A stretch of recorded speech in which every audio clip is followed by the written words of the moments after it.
We have, as usual,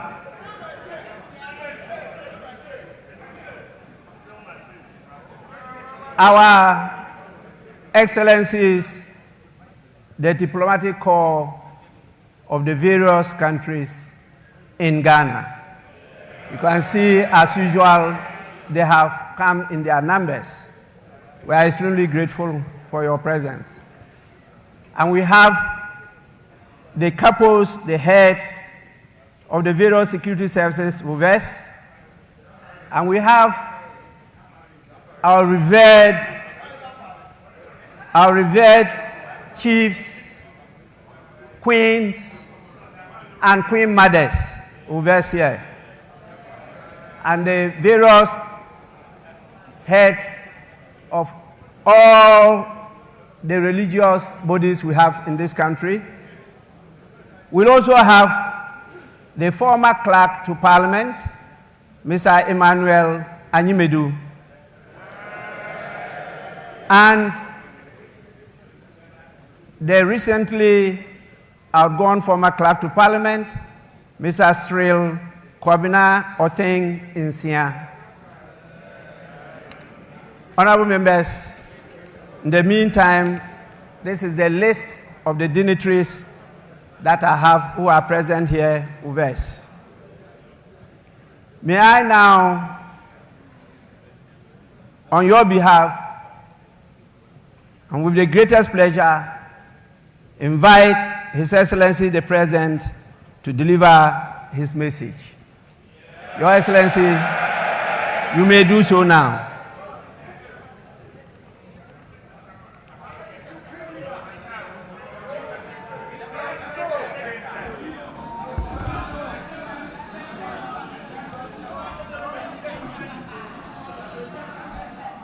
Thank you very much, the Right Honorable Speaker, Your Excellency the Vice President, Your Excellency the spouse of the President, Your Ladyship the Chief Justice, our Honorable Members of Parliament, Honorable Members of the Judiciary, distinguished leaders of our security services, Your Excellencies, members of the Diplomatic Corps, our revered Nime Name, chiefs, traditional rulers, religious leaders, the national chairmen of political parties and executives, the good people of Ghana, I wish you a very good morning.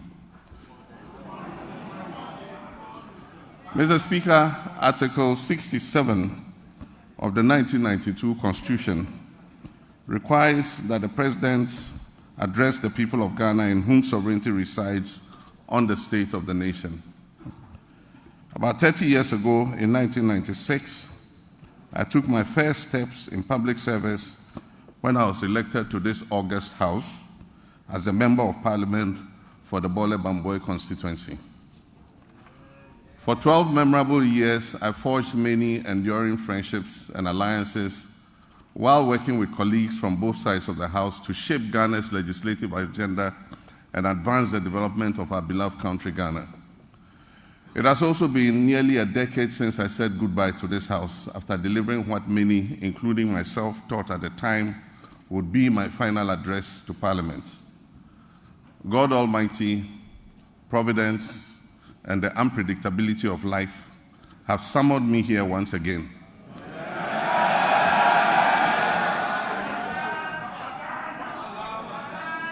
On the back of a historic electoral mandate from the people of Ghana to deliver a message on the state of the nation.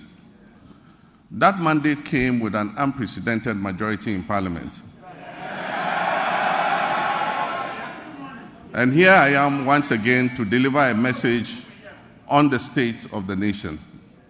Mr. Speaker, I wish to convey my heartfelt gratitude to Parliament for the prompt vetting and approval of my nominees for ministerial positions. This efficiency is unmatched in the history of the Fourth Republic, demonstrating the strides we can make when we come together in our dedication to serve the people of our great country. I believe that a similar dispatch will be applied to the approval process for my deputy ministerial nominees. This will enable them to promptly assume office and assist their ministers in delivering our noble vision of resetting our dear nation. In making the nominations and considering the numbers involved, I considered the long expressed sentiment of the Ghanaian people about the sheer size of previous administrations and their associated cost implications. I trust that this significant reduction to 60 ministers and deputy ministers, including regional ministers, will set the stage for further reductions in the size of future governments. With the inauguration of the Council of State, we can begin appointing the staff of the presidency. I intend to significantly reduce the number of staff compared to what existed under previous administrations. All this is aimed at leading by example in cutting down government expenditure and reducing the budget deficit.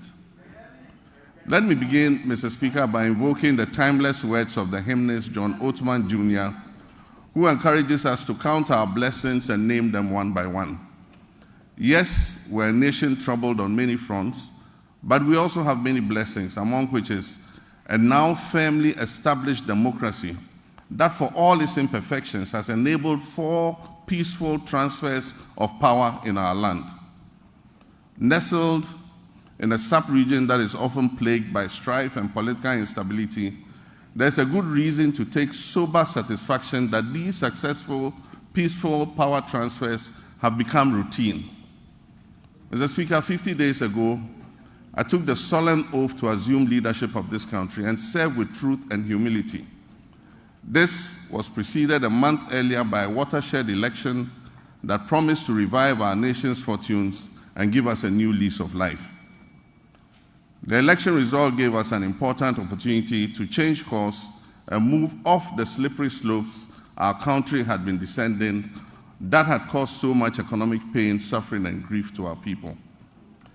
In their collective wisdom and with resounding clarity, the Ghanaian people chose to chart a new path to reset the country's economy. And through their votes, they made it clear that they will henceforth demand the highest standards of governance from those they put in positions of leadership. The good people of Ghana elected me to office with a historic electoral margin of nearly 1.7 million votes.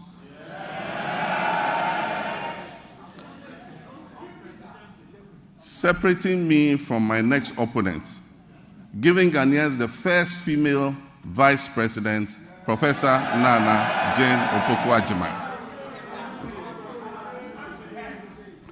For the National Democratic Congress, NDC, that resounding victory is a selfless call to duty from a people who are tired of years of economic hardship and poor governance. That call therefore places an obligation on us and all who serve, including legislators from both sides of the House, to do our utmost with decency and humility to change the circumstances and the state of our country.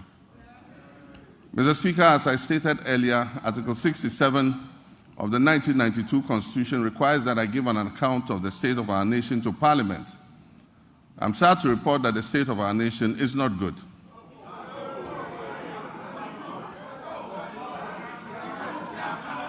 Our economy is in crisis, and our people are suffering unprecedented hardships. Mr. Speaker, we will host a national economic dialogue on March 3rd and 4th. On March 11th, the Minister of Finance, on my behalf, will present the budget estimates for the financial year 2025 to this August House. These 2 events will allow us to present the real state of Ghana's economic crisis to the people. Mr. Speaker, it is not my style to lament and shift blame when confronted with challenges.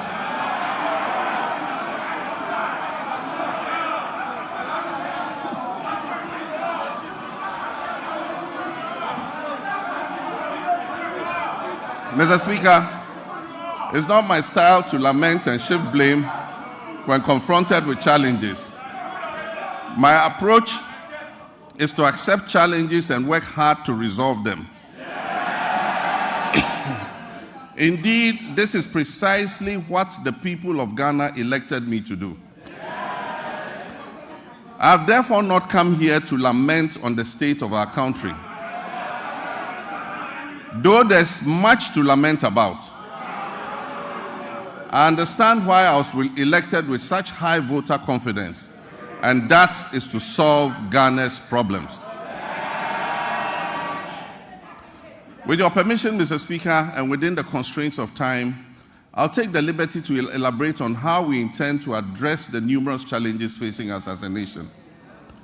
Yesterday, February 26, 2025, marks exactly 10 years since I stood in this chamber, at this very spot, to declare my determination to fix Dumso, a legacy problem of power shortages.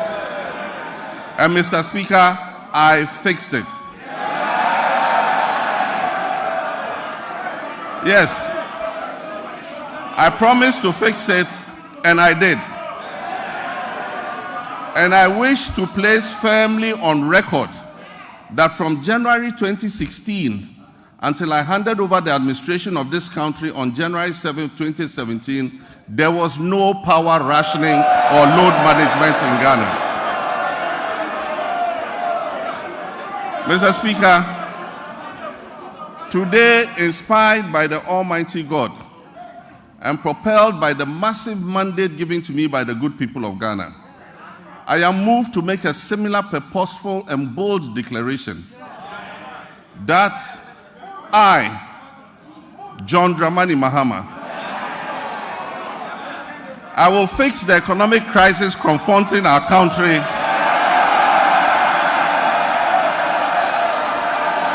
and reset it on a path of growth and prosperity.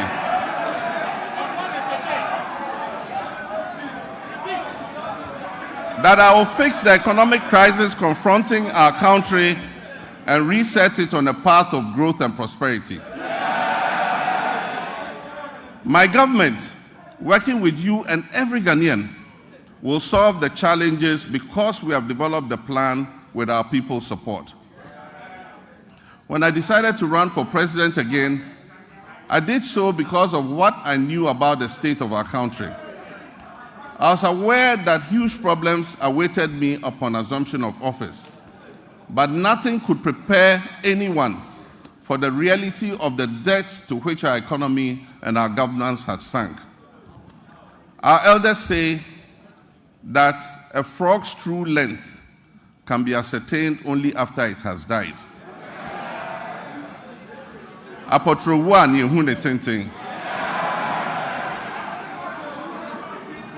And how right they were.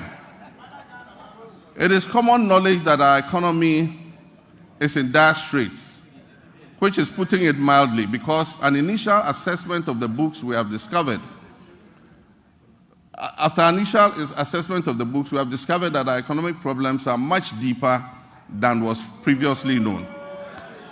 We have inherited a country that is broken on many fronts. The profundities of the challenges confronting us are staggering. We are saddled with staggering debts and glaring signs of almost deliberate and, in some cases, reckless mismanagement of our resources. Mr. Speaker, not even the restraints of an IMF program were enough for the previous economic managers to exercise prudence in managing our finances. After setting an inflation target of 18% by the end of 2024, the actual outturn was 23.8%, significantly higher than the threshold agreed with the IMF. The Ghana cedi continued its downward slide, losing 19% of its value against the dollar in 2024. It had already in the previous year lost 27.8% of its value. In addition to the public debt, which amounts to a staggering 721 billion cedis, several state-owned enterprises are also in debt, including the ECG, which owes 68 billion Ghana cedis. Ghana Cocoa Board, the hope of cocoa farmers, is also highly indebted. Its balance sheet indicates a total debt of 32.5 billion Ghana cedis, of which 9.7 billion is due to be paid at the end of September 2025. In 2023-2024 crop season, Cocoa Board was unable to supply 333,767 metric tons of cocoa, which it had sold at $2,600 per ton. As a result, the then management of Cocoa Board rolled over these contracts into the 2024-2025 season. Honorable members, Mr. Speaker, this implies that for every ton of cocoa delivered this year, in fulfillment of the rollover contracts, Cocoa Board and Ghanaian farmers are going to lose $4,000 in revenue.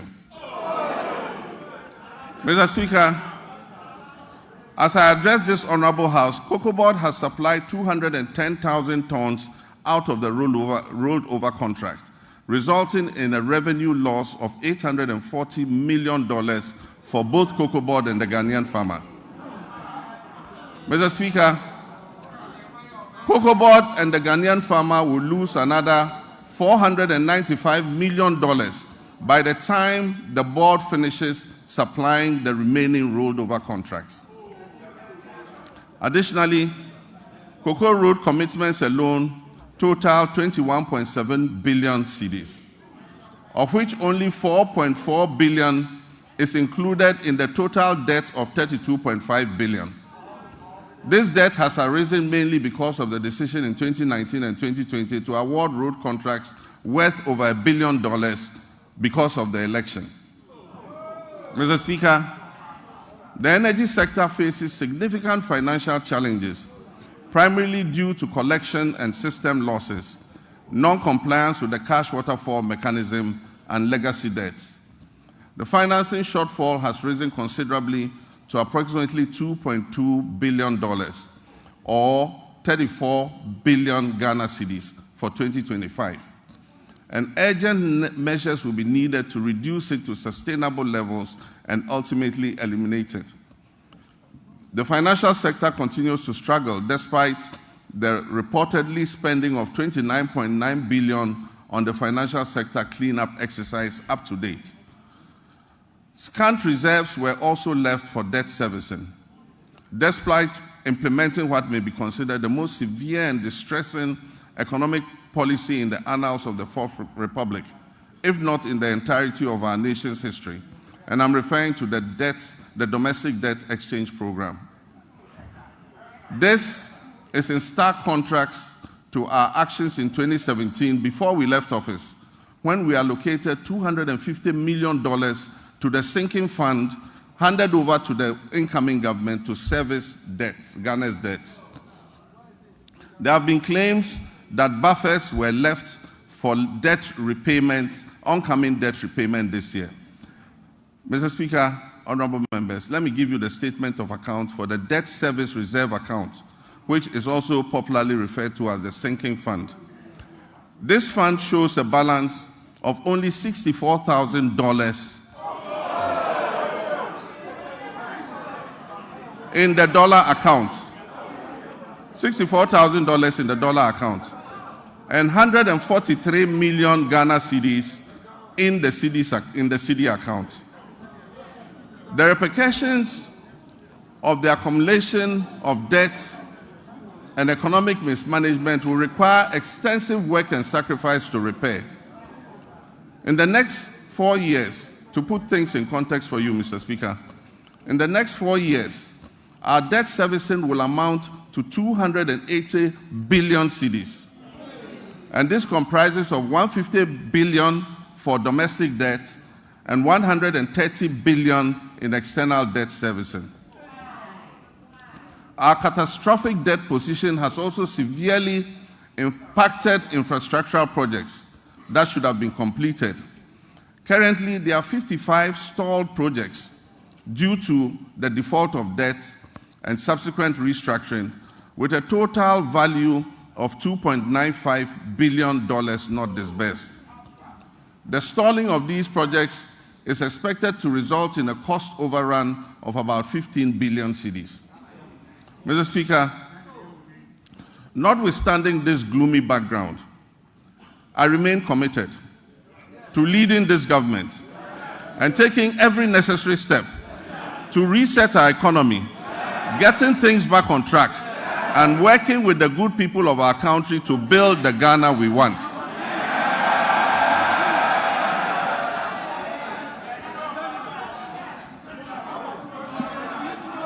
Mr. Speaker, we are doubling our efforts to complete all outstanding structural reforms. Through the budget, we will implement corrective measures to restore fiscal discipline and debt sustainability. We're also working hard towards completing the upcoming fourth review of the IMF-supported program. The review is scheduled from April 2nd to April 15, 2025, and the IMF Executive Board is expected to approve it in June of this year. As we have done previously, we're also building buffers in the sinking fund and adopting prudent debt management practices to ensure prompt repayment of upcoming domestic and external debt maturities. In this respect, government successfully honored the matured coupon payment of $6.081 billion in cash and $3.46 billion in kind, which was due in February 2025 to all domestic debt exchange program bondholders, fully paid. Mr. Speaker, the good news is that we have also built additional buffers in the sinking fund to honor the maturing bonds that are due in July and August. And so bondholders can rest assured that they will be paid to the last peswa, whatever is owed them. With the transparent and prudent measures we have implemented since taking over the administration of this country, I urge my countrymen and women, business owners, and foreign investors to trust our competence in turning our economic fortunes around. Mr. Speaker, since we took office on January 7, 2023, the 91 growth.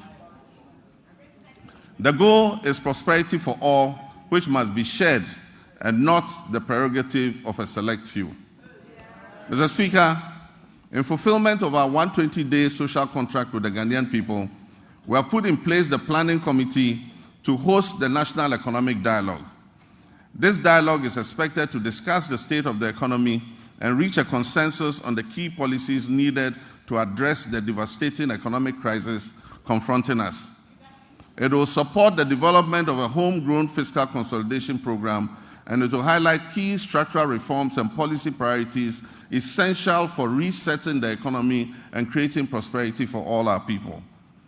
I believe there's absolute wisdom in what our elders say, that two heads are better than one. Tikro and Kwejina.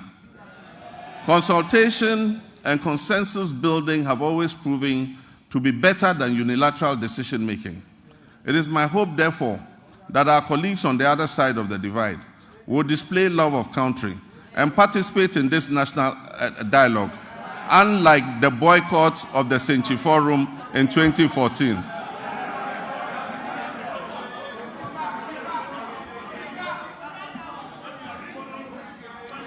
I humbly choose a different path of accommodation and cooperation with all stakeholders.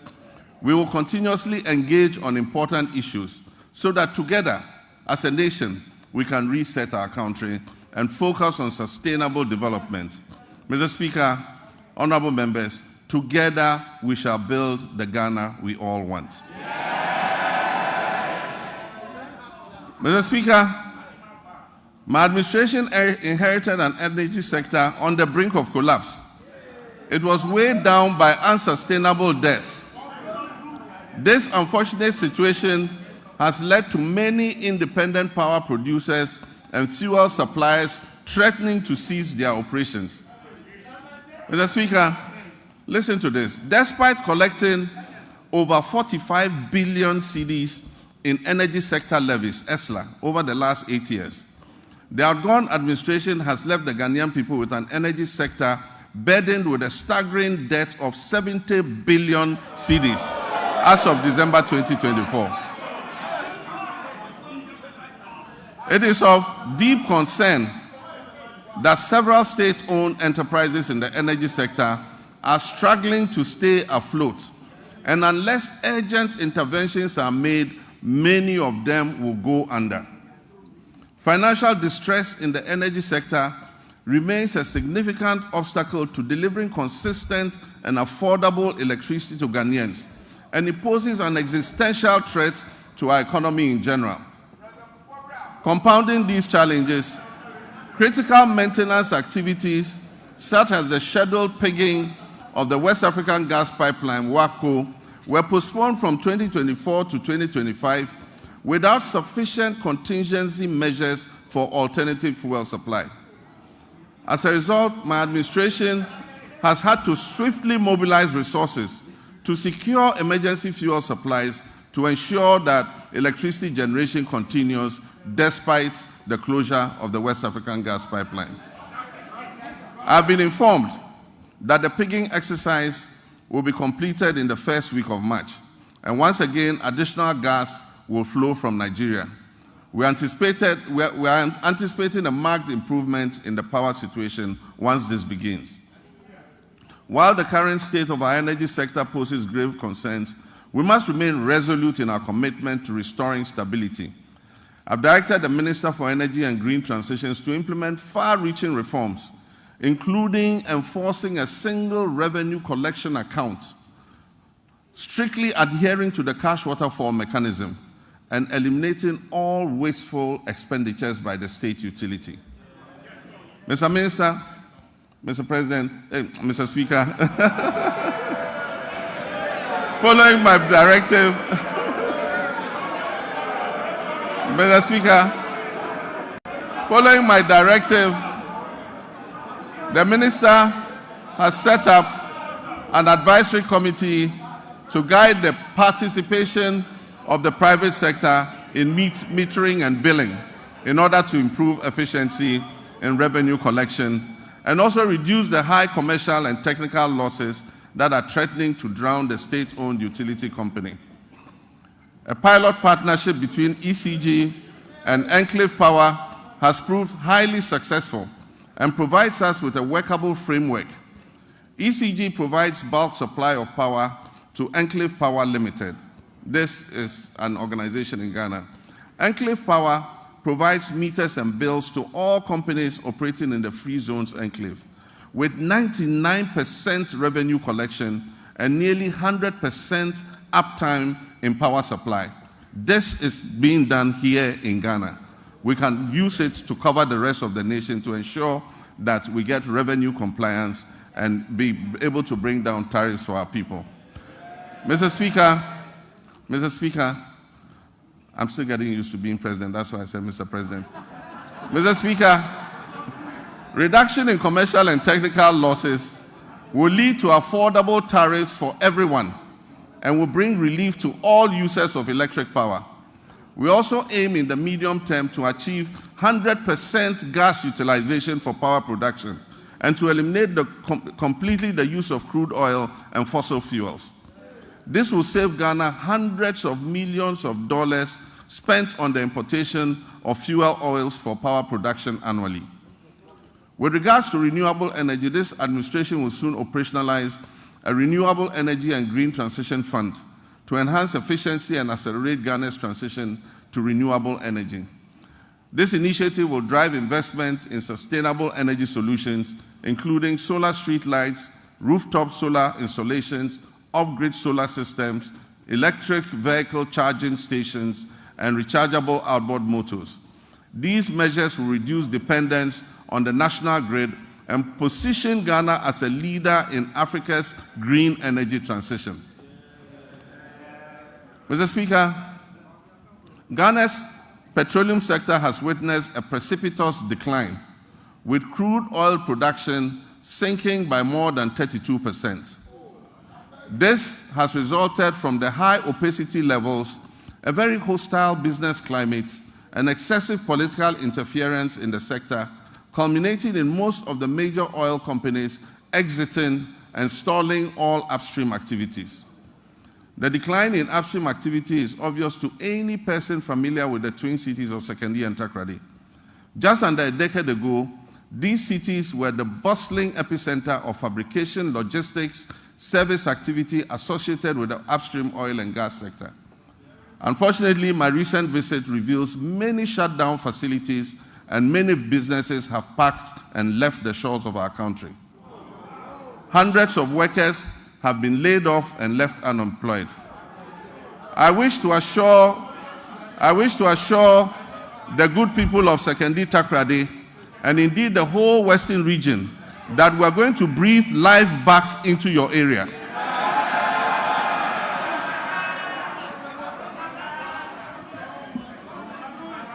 Mr. Speaker, we have already commenced revitalization of our upstream petroleum sector by creating a business-friendly and congenial environment for our partners and other prospective investors who wish to come in. My meeting with the players in the upstream sector have been extremely positive, and we have been assured of substantial investments running into billions of dollars in the very near future. Mr. Speaker, the Minister of Energy and Green Transitions gave the directive for the removal of the unitization based on the arbitration that took place. We believe that this will open the way for an amicable resolution of the issues between Springfield and ENI. And this should make our oil and gas prospects more attractive to investments going forward. Mr. Speaker, Ghana has fertile lands, abundant water, and human resources. Yet we face a paradox. Our food import bill continues to soar, reaching alarming levels of over $2 billion annually. In addition, rising food inflation is burdening households and threatening livelihoods. To address this, we're implementing several well-considered policies to grow the agricultural sector, including agro-processing. This will be backed by reliable power supply to meet our country's needs while advancing exports to earn foreign exchange and strengthen our economy. Mr. Speaker, the Agriculture for Economic Transformation Agenda, AETA for short, will modernize agriculture, enhance agribusiness, ensure food security, it will lower food inflation, it will boost exports, and create sustainable jobs. The Feed Ghana program will increase food production and reduce prices through projects like the Grain Development Project, focusing on rice, maize, and soya bean production. The Vegetable Development Project will target crops such as tomatoes, onions, and pepper. Our Poultry Farm to Table project will eliminate poultry imports and increase local production. Ghana imports 95% of its poultry needs, which costs over $300 million annually. To reverse this trend, government plans to revamp the poultry sector by investing in hatcheries, feed mills, processing, and distribution, working towards eliminating poultry imports. And this is a good one. The Nkukong Kitinkiti project.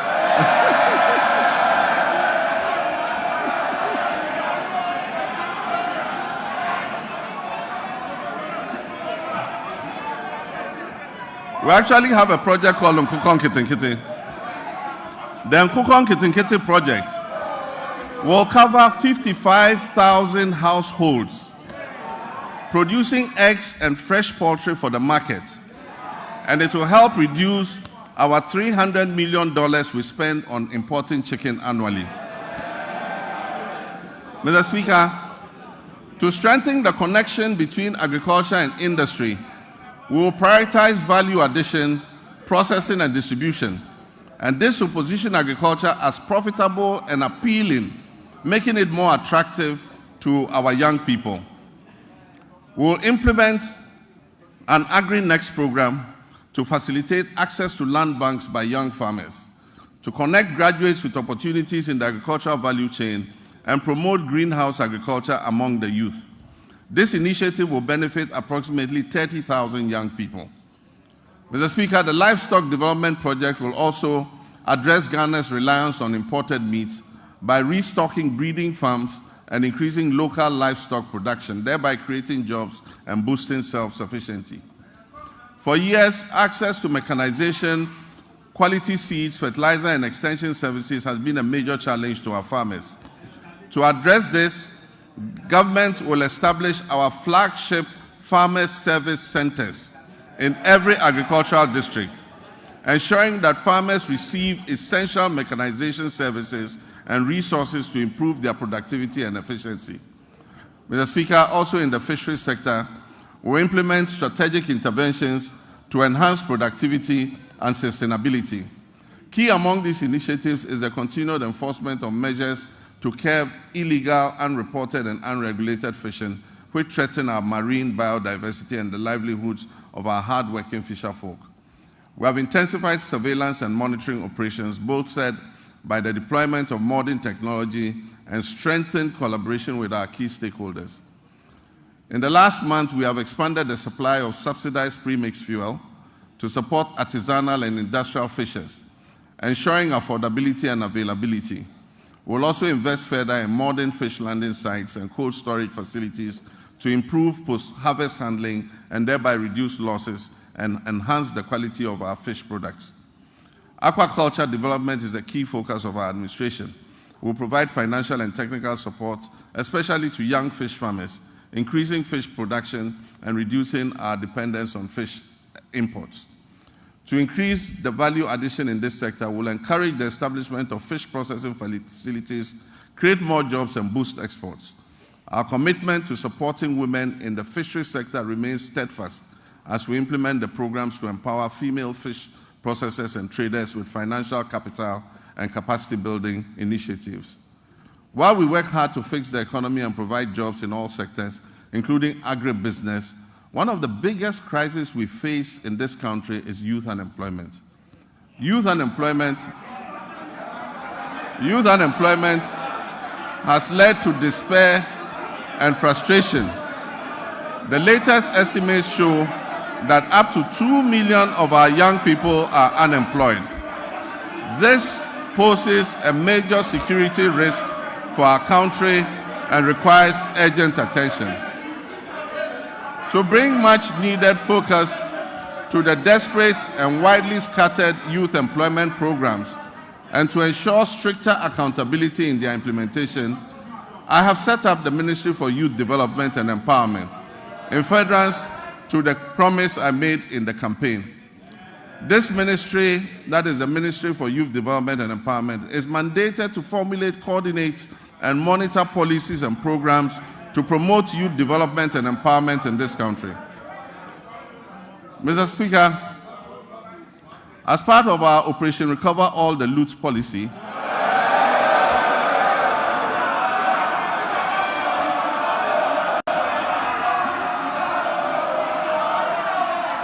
Mr. Speaker, as part of our Operation Recover All the Loot policy, ORA, I've already tasked our investigative bodies to bring the culprits of the National Service Ghost Name scandal to justice.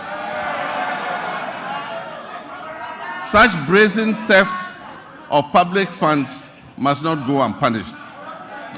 It is estimated that the criminal addition of some more than 80,000 ghost names could have yielded the suspects over 50 million Ghana cedis every month. Unfortunately, some of these suspects are believed to have absconded from the country already. I have directed that they be declared wanted and their assets traced and frozen until investigations are completed. To achieve a legally robust regime to govern national service, I've also tasked the Minister for Youth Development and Empowerment to coordinate and present to Parliament a legislative instrument to support the implementation of the newly passed National Service Authority Act 2024. That's Act 1119. We will introduce short military training as part of our national service scheme. This will instill a sense of fitness and discipline into our youth. The administration of scholarships is another challenge. It has been fraught with a lot of challenges. The poor who genuinely need scholarships are unable to access them because the rich and wealthy always crowd them out. To fulfill our government's vision of promoting transparency, equity, and sustainability in the scholarship scheme, we shall streamline the award process to ensure that not only deserving youth benefit from the system, deserving youth benefit from the system. We shall introduce increased transparency, including publishing the list of beneficiaries every year. Mr. Speaker, job creation is one of our main pillars, and it was one of the major promises we made to the youth of Ghana. To help actualize this promise, we're going to roll out what we call the Ejumawura program. This initiative will create, track, and mentor young businesses annually with a special focus on our youth. For the first phase, the top 2,000 implementable business proposals will be supported with business development training, mentorship, access to startup capital, marketing, and networking to operationalize their innovations and business ideas. We will also launch our flagship National Apprenticeship Program to equip at least 10,000 young people in the informal sector with employable skills, including providing apprenticeship fees and startup kits when they have completed. The Youth Development and the Interior Ministries will facilitate the training of our young people in the Okada business in areas such as road safety regulations, financial literacy, and digital skills, as well as facilitating the acquisition of motorbikes. We will introduce electric motorcycles on a hire purchase scheme to eliminate the use of petrol and make their businesses more profitable. Mr. Speaker, Her Excellency the Vice President's Empowerment for Women and People with Disabilities program will also be launched this year. The program will target women and people with disabilities and other vulnerable groups to build their capacity and offer them access to finance to create their own jobs. Mr. Speaker, the Ministry of Communications, Digital Technology and Innovations will also focus on developing youth IT skills and fostering innovation. Under the 1 Million Coders program, young people will receive training in coding, web app development, digital marketing, and other digital skills. This initiative aims to equip them with the necessary skills for employability in the digital ecosystem. We must provide meaningful and relevant education to prepare our youth for today's technology-driven job market. Despite various reforms, issues related to low-earning incomes persist within Ghana's educational system. I'm committed to ensuring that quality education remains a top priority. The system we have inherited is outdated in many ways and must be realigned to meet the needs of the 21st century and the fourth industrial revolution. Recognizing the urgent need for national dialogue on education and in the spirit of inclusive governance, I launched the National Education Consultative Forum on February 18th in Ho. I look forward to the recommendations which we will incorporate into our sectoral policy reforms. Mr. Speaker, even though Article 38 of the Constitution guarantees equitable access to education across Ghana, 30 years after the Free Compulsory Universal Basic Education FQ program was implemented, its full objectives remain unmet. To tackle this issue, government will redefine the scope of basic education and introduce the Zero to Hero initiative to enhance foundational literacy and numeracy. Additionally, ICT training will be integrated into early childhood education at the basic level. Over the next 3 years, it will be expanded to cover at least 300 classrooms, 30 centers of excellence, 1,000 teachers and district teacher support teams focusing on the teaching of mathematics and literacy.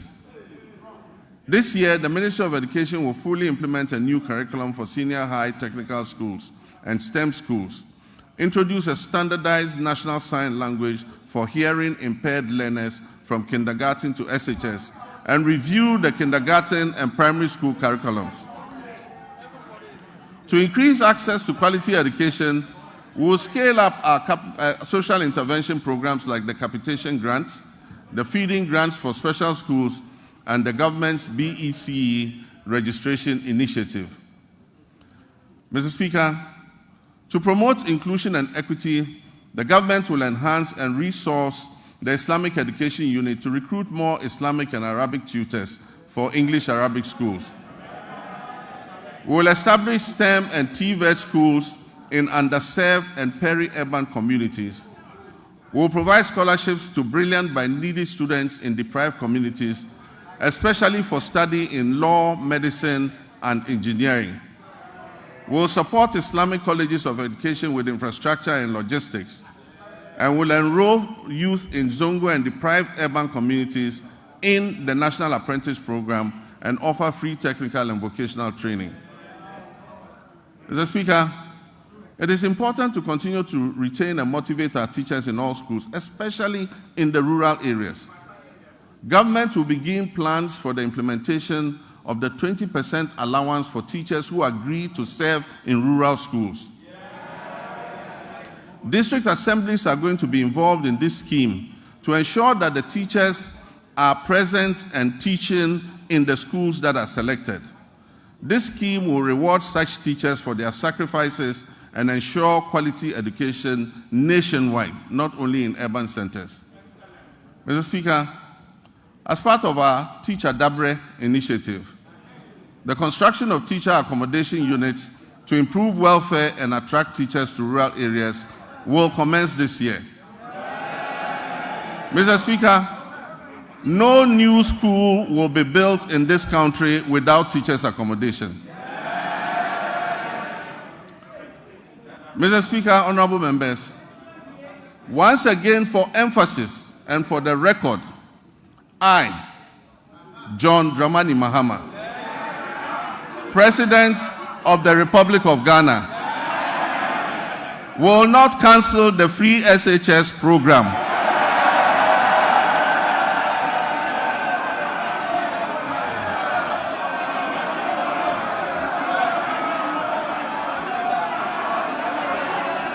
I will not cancel the free SHS program. I am determined to make it better by improving its implementation.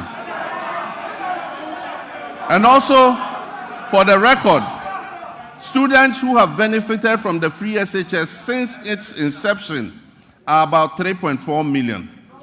The figure of 5.1 million beneficiaries as put out by the previous administration was an exaggerated and false narrative calculated to achieve political credit. Mr. Speaker, while the free SHS program has improved access, the implementation of the program leaves much to be desired. The outcomes of the ongoing National Education Forum will guide our reform efforts in this sector.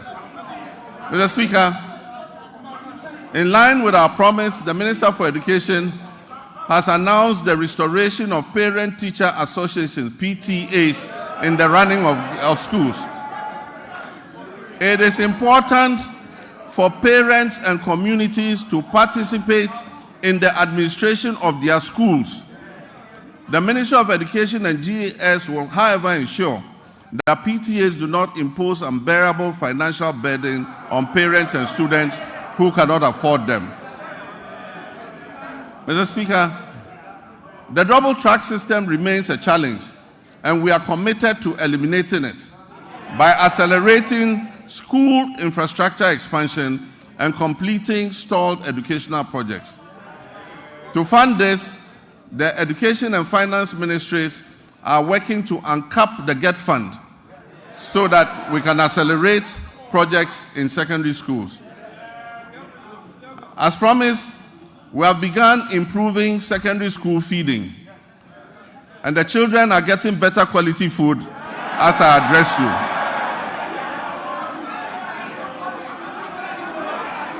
Mr. Speaker,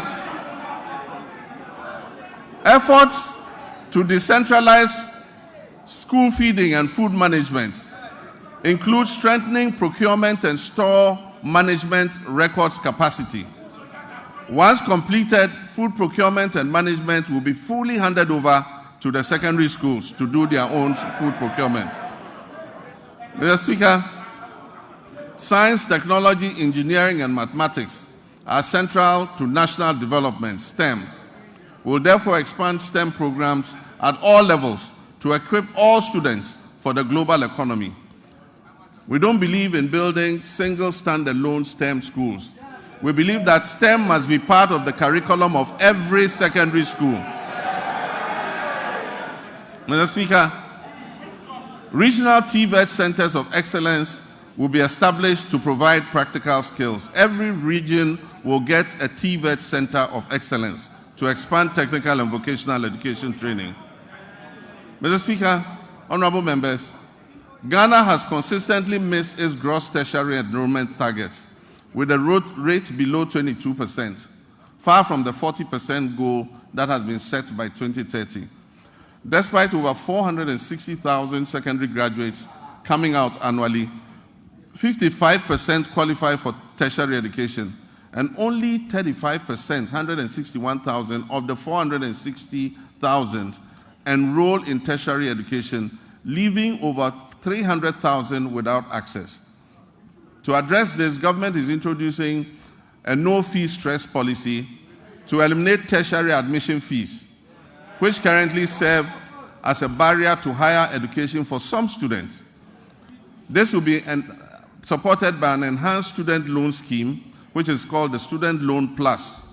The no-fee policy will also cover all persons with disabilities. And for emphasis, persons with disabilities will pay no fees for tertiary education throughout their study. And so PWDs who gain admission to tertiary institutions will pay no fees. Additionally, TVET enrollment will be increased from 11% to 20% to boost employment. Mr. Speaker, rising enrollment has strained university infrastructure, causing overcrowding and inadequate accommodation. We are determined to expand access, improve quality, and align tertiary education with national goals, particularly in STEM. Feasibility studies for new public universities or campuses of existing universities to be established in the 6 new regions will commence this year. Seed funding for these projects will come from the GET Fund in order to enhance access. Government will this year engage with the existing public universities to identify suitable sites on their campuses, acquired lands, for the implementation of the private sector participation in the provision of hostels project. This is a partnership between government, the universities, and private investors to expand hostel capacity on their campuses. This will allow more students to be accommodated on the campuses to allow for a better learning environment. Mr. Speaker, academic freedom will be upheld. We will not interfere in the administration of our tertiary universities. And our hope is that the institutions will ensure good governance in their administrative practices. Mr. Speaker, next, our health sector faces significant challenges that jeopardize the very foundation of affordable health care. The Ministry of Health has a total liability of nearly 15 billion cedis when co-financing obligations, judgment debts, and payments to clear medical commodities at the ports are all put together. The last major hospital equipment replacement program was undertaken in 2014 when I was president. Since then, most hospital equipment in the Ghana Health Service facilities have deteriorated or broken down. Mr. Speaker, the Agenda 111 program, which was started as a knee-jerk reaction during the COVID-19 pandemic, when the Ghanaian public had begun to appreciate the significant investments that the previous NDC administration had made in healthcare facilities, and began to lament the many hospital projects that had stalled under the previous administration. a promise was made to build 111 hospitals. Mr. Speaker, I'm sad to note that there is no dedicated funding source for such a gargantuan project. There is no dedicated funding source for this gargantuan project. Mr. Speaker, for the record, as I speak, not a single Agenda 111 hospital is operational. In any part of Ghana, I challenge you, not one is operational. Mr. Speaker, and it is worth disclosing that $400 million has already been disbursed under the Agenda 111 project. Mr. Speaker, at a rate of approximately $80 million per hospital, this $400 million spent could have completed and made operational at least 22 of those hospitals. Mr. Speaker,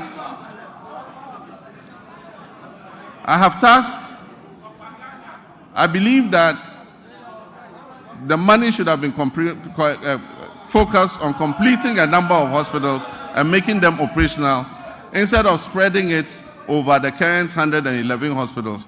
As I speak, some are at the foundation level and not a single one is operational. I have directed the Minister for Health to present us with a plan on the way forward for this program. And let me add that we are open to public-private partnerships and franchising to complete and operationalize these hospitals.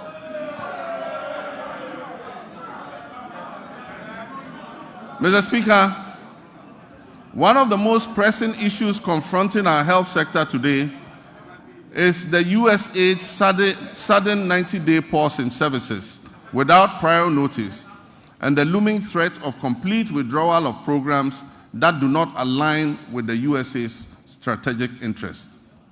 Programs that will be affected include the delivery of medical commodities to regional medical stores and health facilities in the Upper West, Upper East, Northern, and Savannah regions. USAID support for the National HIV/AIDS Control Program includes the supply of antiretroviral therapies in the Western, North, and Afro regions. These will also be affected. The withdrawal puts at risk approximately $78 million in earmarked funds for malaria, maternal and child health, nutrition, and HIV/AIDS. It also covers some programs being run at the Noguchi Memorial Institute in research. The impact will be challenging without urgent intervention. I've therefore directed the Minister of Finance to make immediate financial arrangements to mitigate this loss. And I expect that this will be reflected in his budget, which will be presented to this House next month, on March 11th. Working with the NHIA, will revive the Onuado mobile healthcare vans. These vans will provide OPD, ophthalmology, dental, ENT, cancer screening and care in the remote and most vulnerable communities in our country. An earlier attempt to provide mobile health facilities was abandoned after the change of government in 2017. Mr. Speaker, public health experts are grappling with the conundrum of new diseases and re-emergence of old diseases. The unpredictable nature of disease outbreak suggests we must make our health systems more resilient to shocks. Since October last year, Ghana has faced a severe cholera outbreak. As of February 17, 2025, I'm sad to report that 6,300 suspected cases, 545 of these cases were confirmed to be cholera, and unfortunately, we lost 49 of our compatriots. The outbreak has affected 118 districts across the Greater Accra, Central, Western Ashanti, and Eastern regions. To control the situation, we have launched an aggressive vaccination and public education campaign, among other interventions. Mr. Speaker, sanitation within the context of infectious disease outbreaks, personal hygiene, and environmental sanitation must be a major priority for us. Our cities and towns must be made cleaner than what we currently have. We commit to right the wrongs and keep our cities and communities clean through appropriate investment, supervision, and performance tracking in the sanitation sector. Mr. Speaker, as I speak, the Upper West region is facing a severe meningitis outbreak. And I know, Mr. Speaker, you have made an important contribution to ameliorate the situation in your region, and I commend you for that. As of February 17, 2025, 135 suspected cases of meningitis were reported. 22 of those cases were confirmed, and unfortunately, 16 deaths have been reported across 10 districts.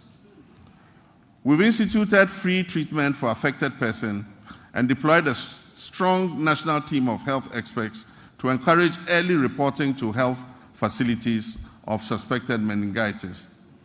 Mr. Speaker, as outlined in the 2024 manifesto of the NDC, my administration is actively developing the framework for the rollout of the free primary health care program.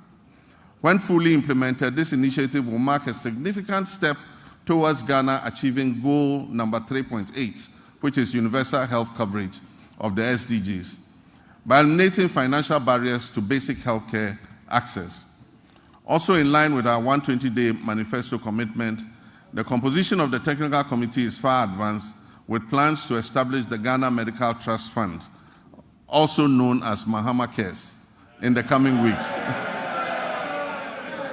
Mr. Speaker, honorable members, this fund will be dedicated to financing the treatment of non-communicable diseases, which have seen a significant rise over the past decade. As part of this initiative, the government is committing to allocate financial resources towards this project in 2025, with further support to be mobilized from private sector partners to ensure the sustainability of the fund. Once operational, the Ghana Medical Trust Fund, otherwise known as Mahama Cares, will directly address the financial burden of patients who require dialysis treatment, cancer care, and other critical non-communicable disease-related interventions.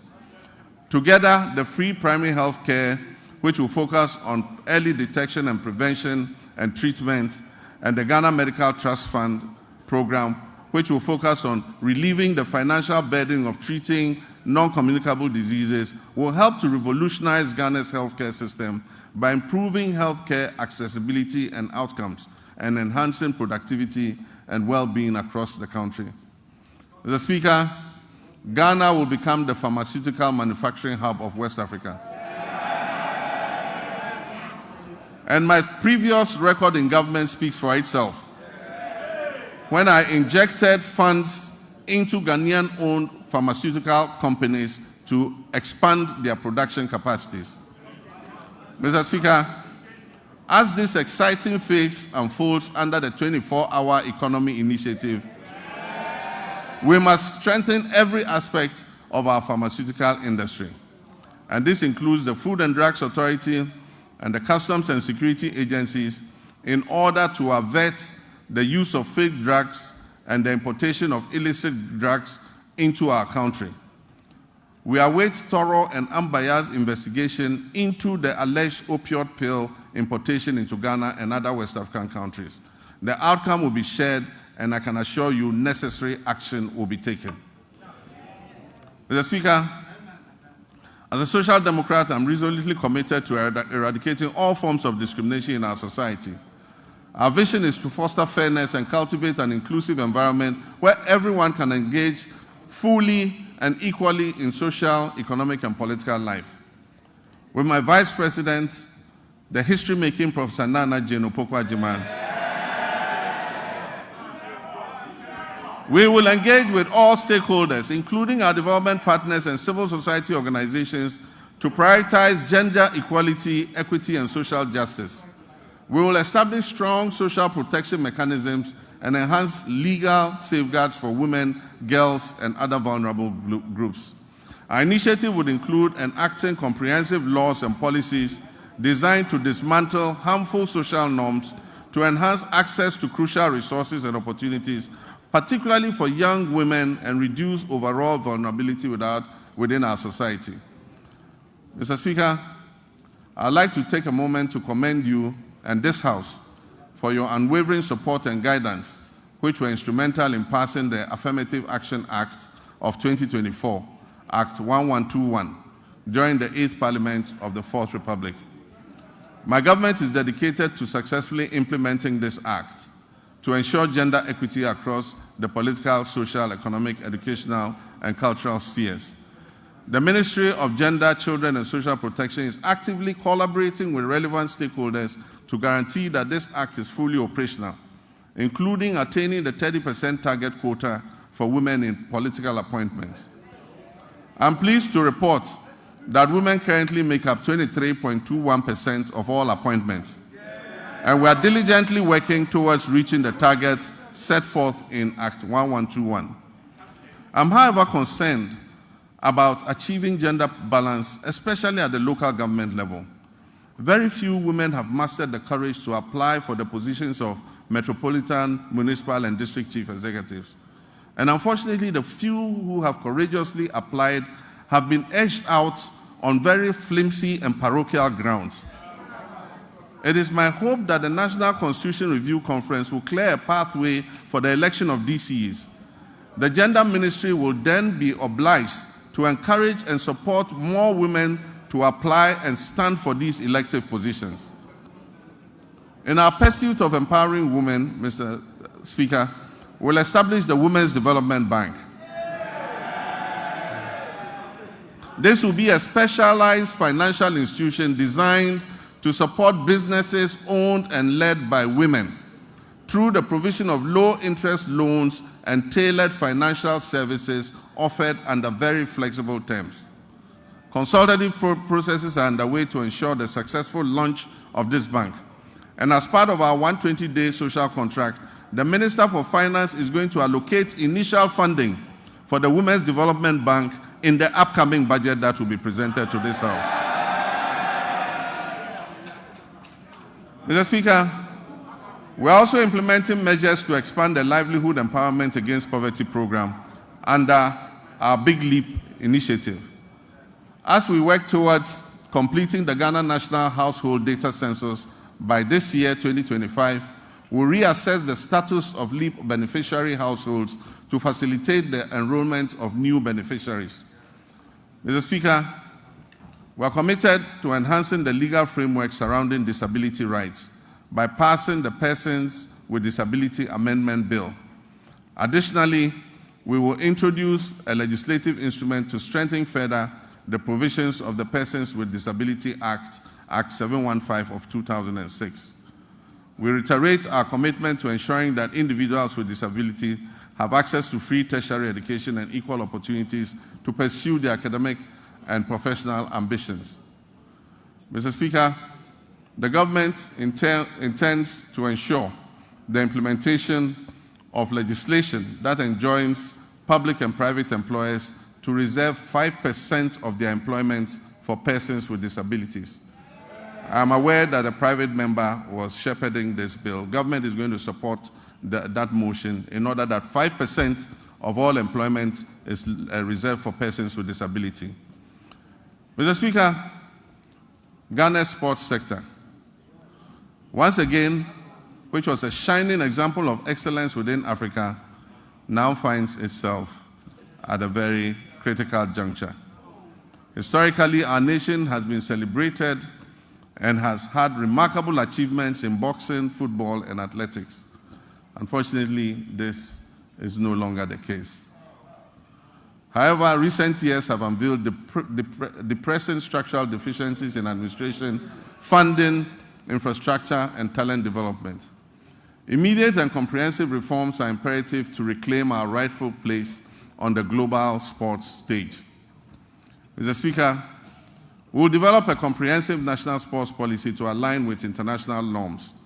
This policy will be accompanied by an exhaustive review of the Sports Act of 2016, that is Act 934, and the rigorous enforcement of the Sports Regulations 2023 LI 2477. Infrastructure development remains paramount in our strategy. The government is committed to refurbishing existing national stadia, completing youth resource centers, and constructing new sports facilities in the new regions. We'll also prioritize community recreational facilities to foster greater participation in sports at the grassroots level.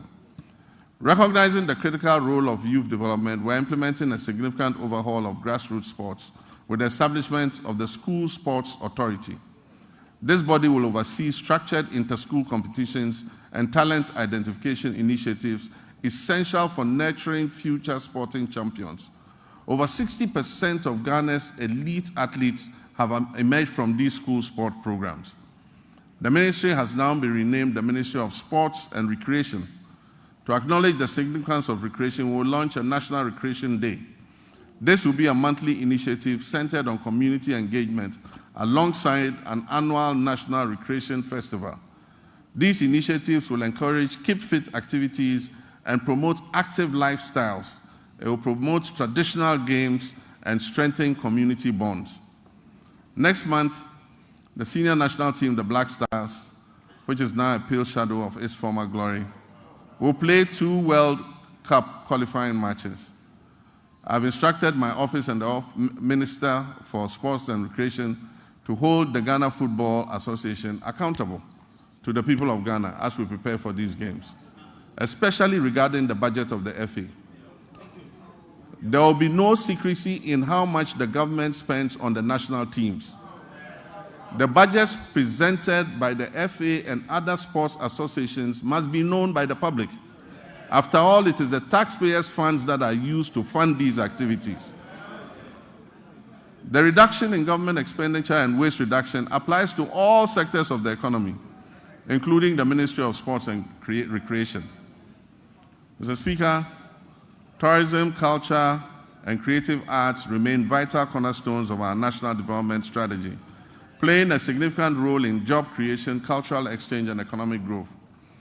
In recent years, the ministry has launched transformative initiatives to position Ghana as a premier global destination, and this is positive.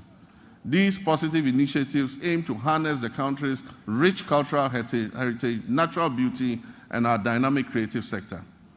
Our flagship initiative, the Black Star Experience, aims to establish Ghana as the gateway to Africa for the global diaspora, featuring thoughtfully curated cultural, historic, and creative arts experiences in collaboration with the private sector, diplomatic missions, ministries, departments, and agencies. Our aim is to position the Black Star Experience as a uniquely Ghanaian tourism brand. The Pan-African Month will be a part of the Black Star Experience. It will include street carnivals, a film week, a fashion festival, a food fair, theatrical and drama performances, concert party competitions, and monthly domestic tourism destinations. We will strategically promote meetings, incentives, conferences, and exhibition tourism to diversify our tourism offerings. Ghana's peaceful and democratic environment positions us as an attractive hub for international summits, business conventions, and high-profile gatherings. We must capitalize on this unique advantage to maximize our benefits and strengthen our reputation as the country that is closest to the center of the world. We're also committed to revitalizing the Accra Marine Drive project, a significant urban redevelopment initiative which was designed to transform approximately 241 acres of Accra's coastline into a vibrant tourism and economic hub. Although the cabinet approval for this vital project was achieved during my presidency in 2016, progress has stalled. We'll reassess the work completed and take decisive action to bring this all-important project back on track. We will develop the Osu Castle, the former seat of government, and the area around it as a tourist attraction. It will have a pedestrian precinct with arts and craft markets, jewelry, and gold markets. This approximate 22-acre land will become a destination for tourism. Mr. Speaker, our road network is the cornerstone of our nation's infrastructure, facilitating over 90% of the transportation of goods and services across this country. This vital network is critical in supporting agricultural growth by linking farmers to markets, lowering transportation costs, and ensuring quicker access to essential supplies and services. The resulting interconnected benefits foster a vibrant economy and enhance the livelihood of countless of our citizens. Mr. Speaker, while the previous government has made lofty claims about achieving unprecedented milestones in the road sector, available evidence does not support its assertion that it constructed over 13,000 kilometers of new roads. Instead, it has perpetuated a narrative that presents road maintenance and rehabilitation efforts as new construction projects, misleading the public about what has been achieved. The proportion of poor roads has increased, especially in urban centers, where the number of roads in disrepair surged from 46% in 2015 to almost 60% by 2021. Therefore, Mr. Speaker, our road sector is in crisis, mainly due to years of mismanagement. As many as 85% of awarded contracts in the road sector have stalled, and the contractors have stopped work due to non-payment, and most of them have parked their equipment off-site. Mr. Speaker, as of December 2024, unpaid bills owed to contractors in the sector exceeded 20 billion Ghana cedis for work that had been carried out between 2018 and 2024. For instance, the Ghana Road Fund obtained a loan of 600 million Ghana cedis in March 2018 to refinance outstanding debts and borrowed an additional 1.2 billion Ghana cedis from a syndication of banks in November 2019.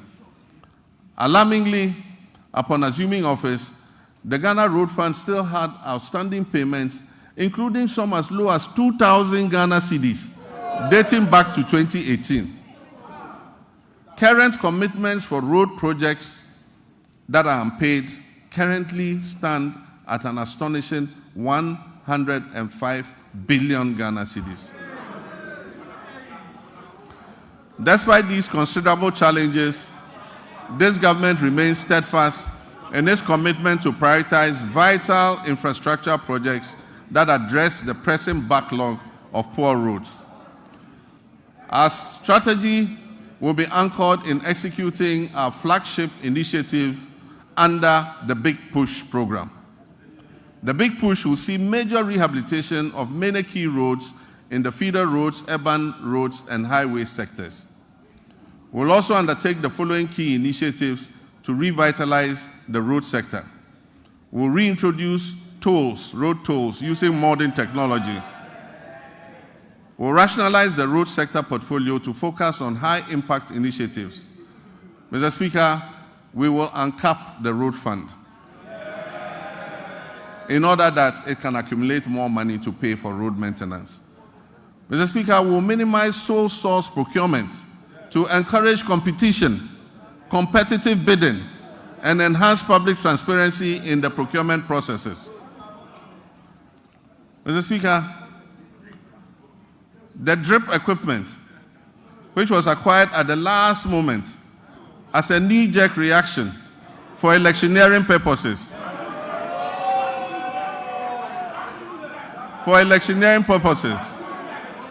will be reorganized into regional mobile maintenance units to provide emergency road works in the regions. Mr. Speaker, I've realigned the Ministry of Transport to oversee 4 modes of transportation: aviation, maritime, inland water transport, road transport, and railways. The government will commission a feasibility study to develop coastal water transport services. This initiative aims to promote alternative modes of transport and ensure their integration into our existing systems under the National Transport Policy. It also aims to enhance tourism, reduce road traffic, and mitigate environmental pollution. Motorcycles and tricycles, commonly known as Okada, hold significant potential as a more convenient, timely, safe, and cost-effective mode of transport.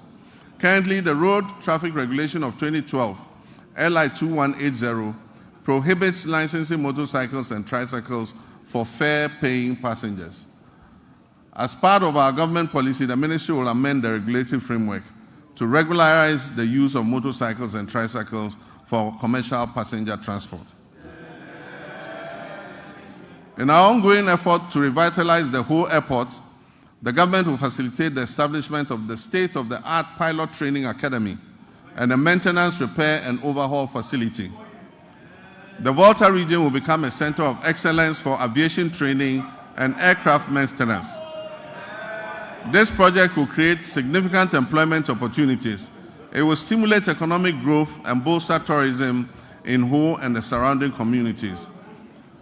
I have directed the airport company to release 10 acres of land at the Ho airport for this purpose. Mr. Speaker, with the completion of the Tema-Mpakadan rail line, the government will launch passenger services between Tema and Adome. We will also begin developing the necessary infrastructure on the Volta Lake to facilitate freight transport between Tema Port and Buipe as part of our Eastern Corridor multimodal transport system. The Western Railway line will continue to be modernized in partnership with the private sector. This initiative aims to support the efficient transport of bulk cargo and minerals from the mines in Nsuta, Awaso, and Yinehin to the Takoradi port, while providing passenger transport along the Western Corridor. Mr. Speaker, the last attempt by the previous administration to re-establish a national airline has failed. We will reopen a transparent process that will receive expressions of interest to invite competent established partners to work with us to establish a national airline. We believe that an efficient national carrier can help reduce fares on routes where external carriers are currently enjoying a monopoly. Mr. Speaker, our communications and digital technology initiatives focus on expanding our national digital infrastructure to stimulate innovation and enhance public service delivery. We're also dedicated to improving access to information and communication technology, promoting the digital economy, ensuring inclusive and equitable growth across all sectors. Nevertheless, the sector faces several significant challenges that hinder our progress, and these include insufficient infrastructure for delivering weather and climate services across all time zones, fragmented and uncoordinated databases, outdated legislation and policies that do not keep pace with a rapidly evolving sector, a lack of adequate technology to effectively detect, prevent, and respond to cybersecurity threats, and a daunting debt burden of almost 2 billion cedis. To revitalize this sector, government is committed to reviewing existing laws and policies to better align them with emerging technologies such as artificial intelligence, big data, Internet of Things, and machine learning. Additionally, we will develop and expedite the enactment of the Kofi Annan Center of Excellence Bill. This legislation will establish the necessary framework for the center to concentrate on research and development, consultancy services, and capacity building. Mr. Speaker, access to safe and reliable water and affordable housing significantly enhances the well-being and quality of life of our people. These elements are integral to our reset agenda and fundamental to our vision to build the Ghana that we all want. However, the water sector in Ghana faces considerable challenges, including illegal mining activities that contaminate fresh water sources, rendering them unsafe for drinking and agriculture. This alarming situation highlights the critical need for a decisive and ongoing effort to combat illegal mining, to save our environment and our public health. Government will prioritize completing new and ongoing water projects to improve access to safe drinking water. This commitment should be good news for the people in the Keta, Adaklu, Wenchi, Sekendi Takrade, Asankragwa, Sehwiwioso, Dodoaso, Kweman, Damfa, Goso, Dwabeng, Aveime, and Edubamso. We'll also tackle critical water projects in Damango, Tamale, Yendi, Sunyani, Techiman, and Takwa to ensure broader access to potable water nationwide. Mr. Speaker, Ghana has a coastline that stretches approximately 550 kilometers.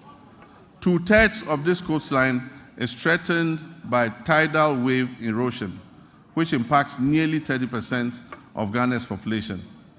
Rising sea levels have exacerbated vulnerabilities in coastal areas, leading to flooding, habitat loss, and community displacement. Consequently, coastal protection has emerged as a critical national priority. And so for the communities that are threatened by flood currently, we're going to prioritize building sea defense to be able to protect you.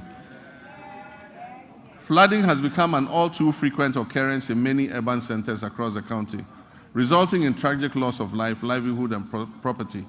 This scenario underscores the urgent need for sustainable solutions to address these pressing challenges. Many of our drainage systems are inadequate. They are worsened by careless waterway construction and obstruction, and the relentless encroachment on wetlands and floodplains. To tackle these issues, we have to explore alternative sources of funding to support essential drainage works, desilting, flood control, and coastal protection. Mr. Speaker, the quality of life of any nation relies significantly on a well-regulated and efficient housing market that guarantees access to decent homes. Our housing deficit is estimated at over 1.2 million units, and this has been the situation for many decades. High costs associated with land acquisition, construction material, and access to financing have made home ownership unattainable for many, primarily affecting vulnerable populations and contributing to the rise of slums. This government is steadfast in its commitment to complete all ongoing housing initiatives, beginning with the Saglemi Affordable Housing Project. We'll also implement a low-cost social housing project supported by a district housing scheme. This project aims to remove the financial barriers to home ownership. Workers in the formal sector, public or private, who have about 15 to 20 years before retirement, can purchase and own a house in cedis and have the cost deducted monthly from their salaries until the house is fully paid up. Mr. Speaker, illegal mining, commonly known as galamsey, has inflicted tremendous harm on our forests, leading to significant land degradation and pollution of vital water sources. This reckless activity threatens Ghana's environment and public health. Mr. Speaker, I'm sad to report that presently 44 of the country's 288 forest reserves have been impacted, an area that is alarmingly equivalent to approximately 8,000 football fields has been completely destroyed. Mr. Speaker, the pollution levels in major rivers within the southwestern basin are critically high, with turbidity levels far exceeding possible units. To combat this urgent crisis, we're implementing a proactive approach that includes robust and impartial law enforcement, meaningful stakeholder engagement, and the creation of alternative livelihoods for our citizens involved in galamsey. We're expanding the Minerals Commission regional offices to strengthen their regulatory oversight. We will establish a framework that categorizes mining activities into small, medium, and large scale, each with its tailored regulations. Mr. Speaker, we will establish a gold board, and we're in the process of doing it. Legislation will come to this House shortly. This gold board will ensure effective governance of the gold industry. At the same time, we wish to take advantage of Ghana's salt production capacity to place it as a central export commodity under the African Continental Free Trade Area. We will also seize opportunities presented by the global shift towards net zero emissions to craft policies related to critical minerals such as lithium. The anticipated development of the integrated aluminium and iron industry will significantly increase the value of Ghana's natural resources. In our commitment to restoring degraded forests, we will launch the Tree for Life restoration policy and the Blue Water Initiative, which will transform mined-out areas into ecological recovery zones. This ambitious afforestation program aims to establish more than 50,000 hectares of new plantations and undertake 5,000 hectares of enrichment planting annually. We'll also implement public sensitization campaigns to foster sustainable forest management practices and uphold the Wildlife Resource Management Act. We're going to involve school children and the general public in tree planting and tree growing. Mr. Speaker, comprehensive reforms will be introduced to enhance transparency and efficiency while ensuring tenure of security in land administration. Climate change remains a pressing concern for Ghana and the global community. To meet our climate mitigation targets, Ghana has allocated 24 million metric tons of its carbon budget, totaling 64 million metric tons of carbon for authorization under Article 6 of the Paris Agreement. We've successfully authorized 3 projects which are poised to reduce 5.2 million tons of our carbon emissions. In line with our manifesto, we are committed to strengthening institutional and human capacity through necessary adaptation and mitigation measures to bolster resilience in critical sectors such as agriculture, forestry, energy, and water resources. We also pledge to align our national policies with international efforts to limit global warming to 1.5 degrees centigrade by 2050 and promote a fair and just transition to renewable energy sources. Mr. Speaker, we stand on the cusp of making history, the history of a country that prioritizes transparency and accountability as key elements of governance. During my campaign for president, I pledged, as captured by the NDC's 2024 manifesto, to take a strong stance against corruption. Mr. Speaker, we must end state capture. Mr. Speaker, we must end the purchase of state and public assets, such as land and other immovable assets, by members of the political class. Mr. Speaker, I pledge to fight corruption head-on by implementing Operation Recover All the Loot, ORAL. In that regard, Mr. Speaker, one of the first committees I established, even before my investiture as president, was to establish the Oral Committee on the sidelines of our transition. It is instructive to announce that the committee received over 2,000 complaints from the public and has since handed over a comprehensive report. This report has been given to the Attorney General for further review, thorough investigation, and eventual prosecutions. Mr. Speaker, the recent arrest related to the unwarranted payment of $2 million of Ghanaian taxpayers' money in the Sky train saga, and then also the National Service Ghost Name scandal, mark only the beginning of a comprehensive response based on the Oral Committee's findings. Mr. Speaker, let me state that my commitment to fighting corruption will continue with the establishment of a unit at the presidency and the maintenance of the hotline, where complaints and reports regarding graft and corruption will continue to be received and transferred to the Office of the Attorney General. Mr. Speaker, we will shortly submit for consideration a bill to regulate and restrict the sale of disposal of public lands and state assets.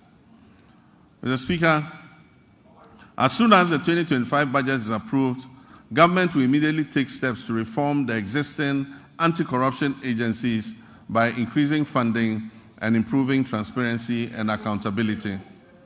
Mr. Speaker, Ghanaians voted largely and overwhelmingly and endorsed the NDC because we demonstrated a strong commitment and abhorrence for corruption. We pledged to fight corruption and implement far-reaching reforms that will eventually achieve a sustainable zero tolerance policy against corruption. Mr. Speaker, the justice and legal sectors play pivotal roles in ensuring accountability and fostering the fair, equitable treatment of all our citizens by the state and its agencies.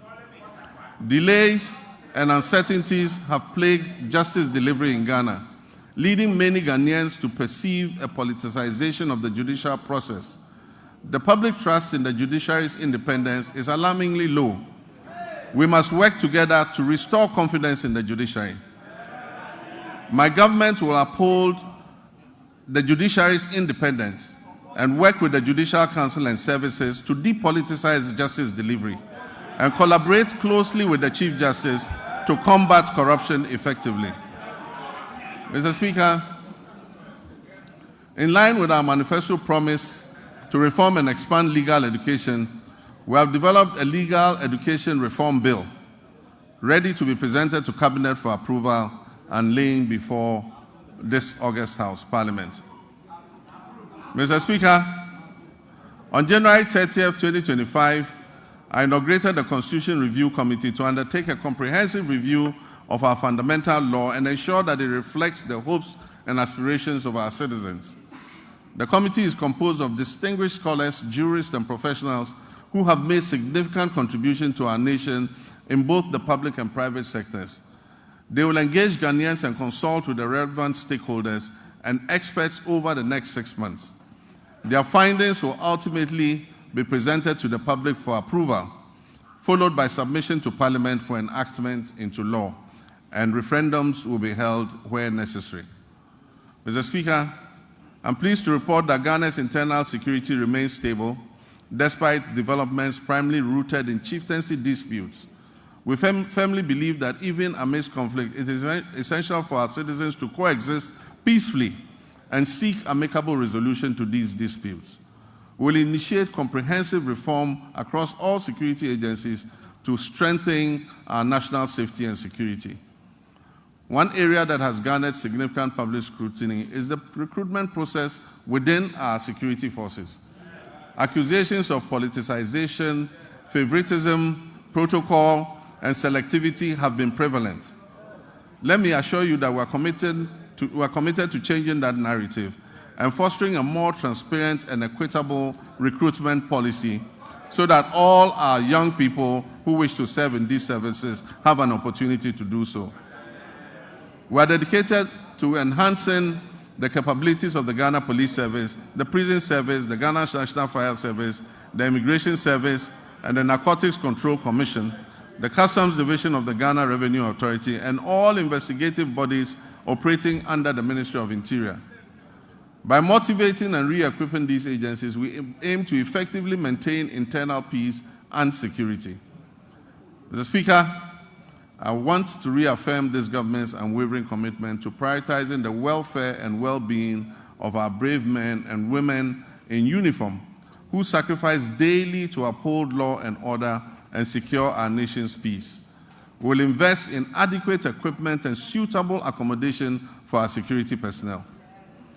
As Commander-in-Chief of the Armed Forces, I want to emphasize our determination to strengthen our democracy. We have pursued a responsible approach to account for these unregistered weapons while maintaining stability within the security apparatus. I'm pleased to report that we've made substantial progress and are committed to ensuring that those responsible for this situation are brought to book. In our efforts to safeguard our citizens, Mr. Speaker, to safeguard our territory, to maintain our democracy, we remain vigilant against the threat of violent extremism and terrorism. Therefore, we are resolute in enhancing our defense mechanisms through diplomacy, counterintelligence, information sharing, infrastructure development, and the acquisition of appropriate technology. Achieving a stable and secure nation necessitates the motivation of our uniformed personnel. Currently, the Ghana Armed Forces faces a housing shortfall of over 17,000 units, and we recognize that the inadequate state of barrack accommodation needs to be addressed promptly. In addition to housing, we'll prioritize improvements to rations and fuel supplies for our security forces. Quality healthcare is another critical aspect of motivating our armed forces. As we work to expand and improve facilities at the 37 Military Hospital, complemented by the recently restored oxygen plant, we remain committed to finishing the delayed Afari Kumasi Military Hospital, which is still a top priority for my government. The goal is to complete and operationalize this facility before the end of this year. Mr. Speaker, like many other state institutions under the previous administration, the Ministry of Defense is burdened with approximately 3.7 billion cedis in debt, a figure that continues to grow as new and undisclosed debts are uncovered. However, the demands of our Army, Navy, and Air Force continue to rise, necessitating the need for modern platforms for effective operations. Despite these financial challenges, I am confident that the Ghana Armed Forces possesses the human resources necessary to revitalize the defense industry's holding corporation, which can support the government's efforts in this regard. DHOC, which was begun under the late President John Evans Atta Mills of blessed memory during my tenure as chair of the Armed Forces Council, is essential for fueling Ghana's industrialization drive, which is aligned with our 24-hour economy initiative. Although DHOC has expanded, it's yet to be fully optimized to deliver the returns needed for the Ghana Armed Forces and our nation. I've tasked the Minister for Defense with incorporating innovative and significant private sector participation into DHOC's operations to harness its considerable potential for economic growth. Mr. Speaker, Ghana's strong international reputation was reaffirmed by the historic participation of foreign leaders during the swearing-in of the President, myself, and Vice President Nana Jane Opoku-Agyeman on January 7th, 2025. Mr. Speaker, it reflects the confidence our country's stability and democratic progress has engendered in the international community. Ghana remains committed to its Pan-Africanist ideals, non-alignment, democracy, and global cooperation, and the rule of multilateralism, embracing a policy of friends to all and enemies to none. We'll continue to cultivate diplomatic ties based on mutual respect and shared values. Mr. Speaker, Ghana is open for business. Our policy on economic diplomacy focuses on export diversification, foreign investment, and job creation. A new blueprint and delivery unit at the Ministry of Foreign Affairs with clear performance indicators will be launched soon to ensure foreign engagements yield tangible benefits for our people. Because of emerging security threats, especially on our borders, Ghana is committed to security initiatives, particularly in the Sahel region. We'll maintain a continuous engagement with our Sahelian neighbors and continue to work with them to resolve the difficult situation that they are confronted with. I've appointed a special envoy to help sustain diplomatic relations with our Sahelian neighbors, aiming to achieve their reintegration, if possible, back into our regional bloc. Mr. Speaker, we'll expand passport application centers nationwide to reduce processing times to 7 days. We wish that a passport will be delivered within 7 days from the date application is submitted. These comprehensive reports at the Passport Office is going to align with our vision of a 24-hour economy. The Passport Office is going to work 24 hours to process passports that have been applied for.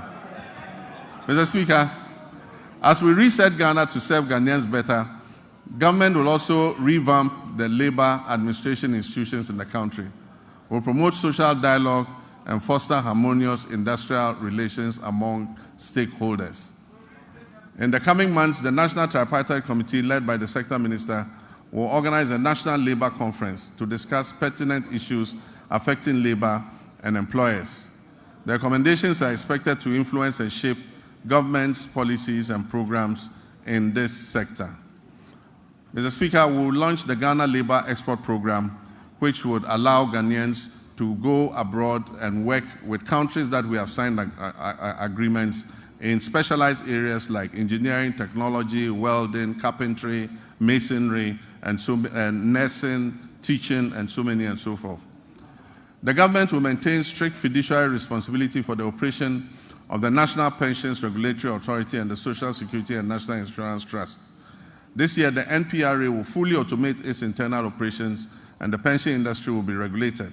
This is critical to safeguarding the growing pension fund assets.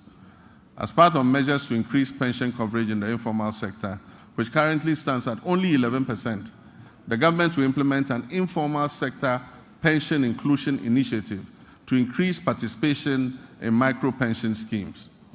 Decentralization has been at the heart of our government system, yet key players in the process, such as assemblymen and women, often face neglect and inadequate compensation. Mr. Speaker, I did promise to pay modest allowance to our assemblymen and women, and I'm committed to keeping this promise. The Honorable Minister, when he presents the budget to this House, would have a provision for allowances for assembly members.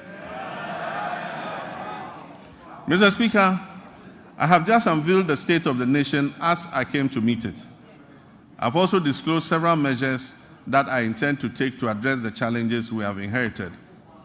Nonetheless, no matter how well-intentioned our efforts to reset our economy are, they will not yield the desired outcome without the support of the people of Ghana.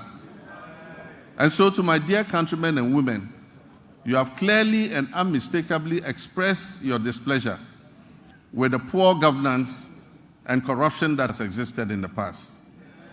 Mr. Speaker, some of our compatriots did so even at the peril of their lives, just as our 28 February crossroads shooting national heroes did in the Gold Coast. May all such martyrs of democracy, those who have died in the process of elections and in the process of just exercising their civil rights, may they rest peacefully in the bosom of the Lord.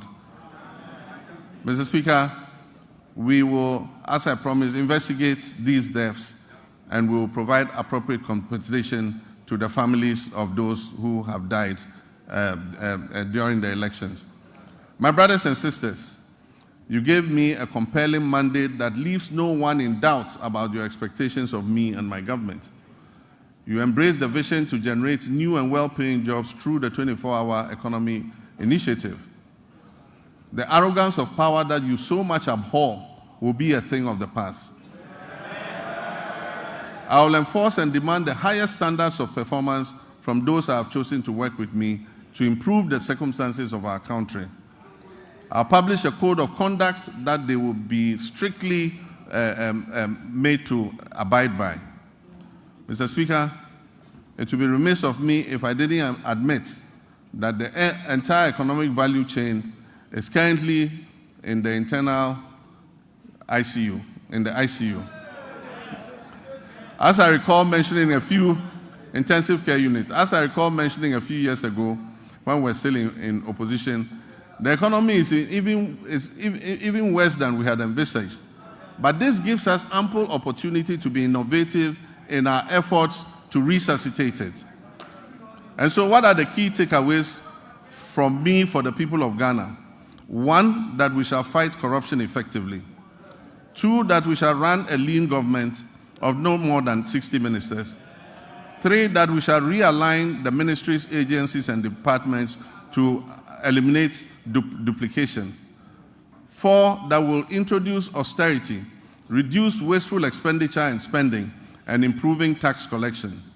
5, that we shall widen Ghana's tax nets, reform tax waivers, especially on investments, and return to our homegrown solutions. 6, that we will grow what we eat and reduce imports of food and goods that can easily be produced here in Ghana. Your voice and contributions will prove invaluable on this journey of national reset, and I encourage you to make your voices heard. I commit to the judicious use of your resources, eschewing waste and ostentation. We will always endeavor to make the most of the little we have, so that together we can guarantee a brighter future for our children and our children's children. Though the state of our nation now may appear bleak, and the task of addressing it may seem daunting, nothing should stop us from achieving our goals once we set our minds to it. In one collective push, we can resolve to make this great nation bequeathed to us by our forebears and see it come to fruition. Mr. Speaker, Ghana's economic challenges are not insurmountable. They present the government and everyone else the opportunity to innovate, to reflect, review, and reset, which is the theme for the commemoration of our scaled-down 68th independence anniversary. Mr. Speaker, it is said that there is strength in unity. Ghana's greatest strength lies in its people, its young and energetic youth. If we stand united, we can be more resilient and build together the power of collective action to overcome economic and social challenges.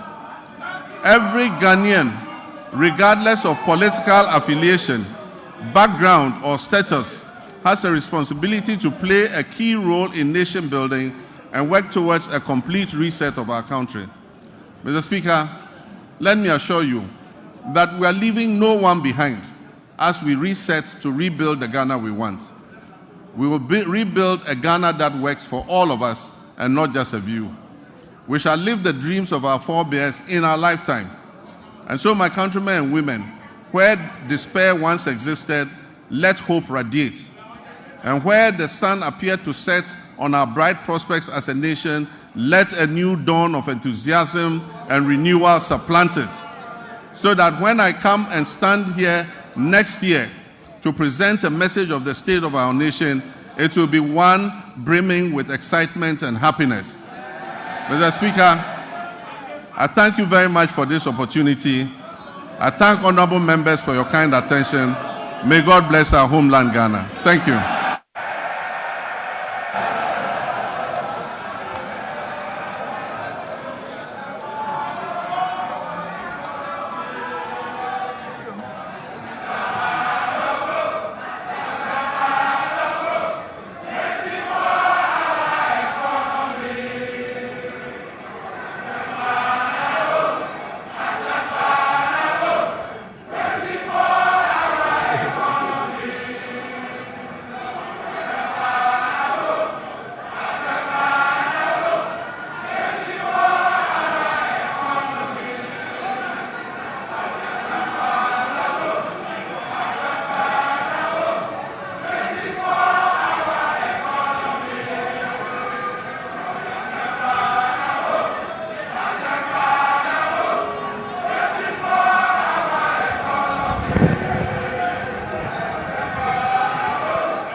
Honorable members, please resume your seat. Honorable members,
Honorable members,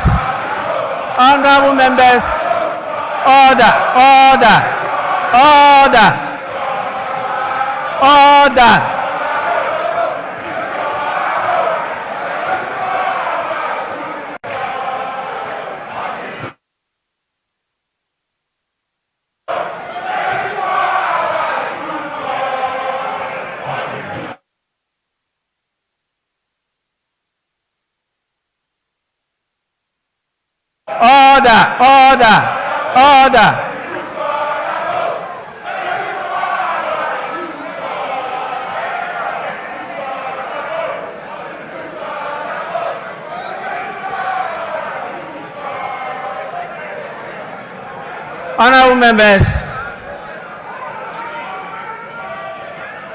Honorable members, please, honorable members, let me assure you, I have the full support of parents to discipline the students.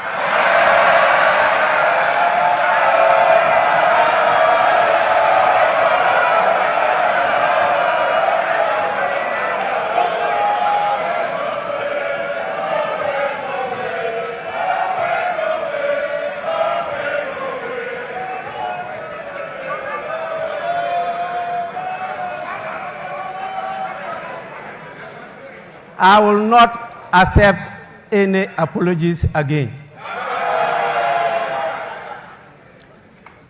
Honorable members,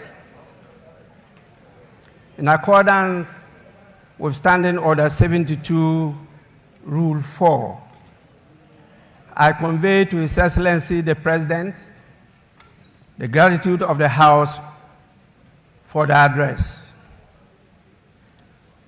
Honorable members, again, in accordance with the practice of this House, a formal communication will be forwarded to His Excellency the President after the House has thoroughly debated this address.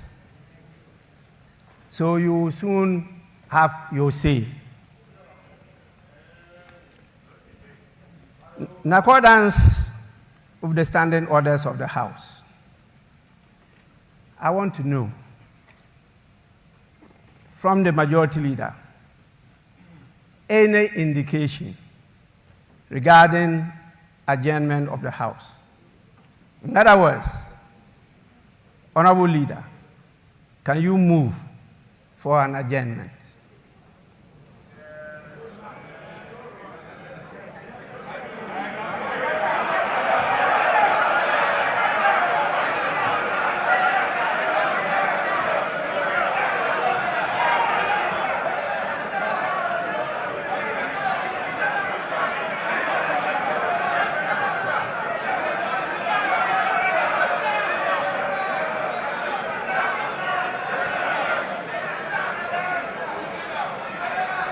Honorable Majority Leader.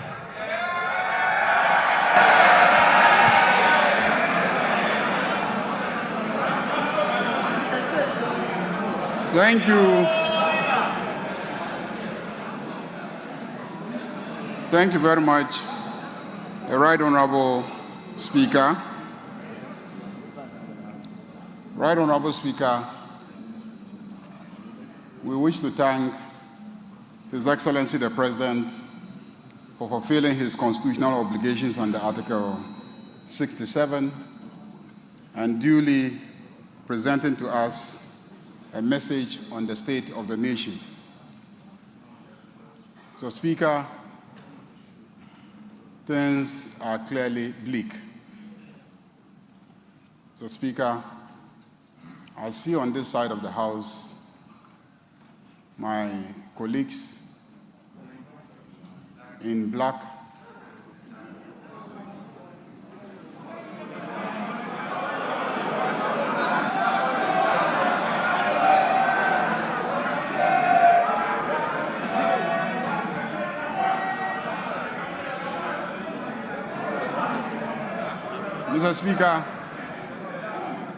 Mr. Speaker, it is obvious that they left this economy in a miserable state. and the attire that they adorn today says it all. But this side is in white because His Excellency the President, we knew very well, was bringing to us a message of hope. Mr. Speaker, our elders have cautioned that you don't leave your kraal in the hands of a hyena as a caretaker when you are traveling. Don't be surprised when you come back and the carcasses of all your livestock are gone. Mr. Speaker, what has happened to our economy and our country and the presentation that has been made says it all. It is sad, it is unfortunate. But His Excellency the President has brought us hope. Hope for the youth of this country. Hope for the women. Hope for the Okada drivers. Hope for the private sector. Hope for students. And hope for ordinary Ghanaians who did everything to bring him to office with such an overwhelming number. Mr. Speaker, we have no doubt that everything outlined here gives hope. And this House will support His Excellency to deliver on his commitment. But more importantly, this House will support His Excellency to deliver on the promise of accountability. Those who so damage our economy must be held accountable. And we will support him to deliver on the commitment to accountability. Mr. Speaker, on that note, I move that this House be adjourned to tomorrow, 10 o'clock in the forenoon. Thank you very much, Mr. Speaker. Minority Leader.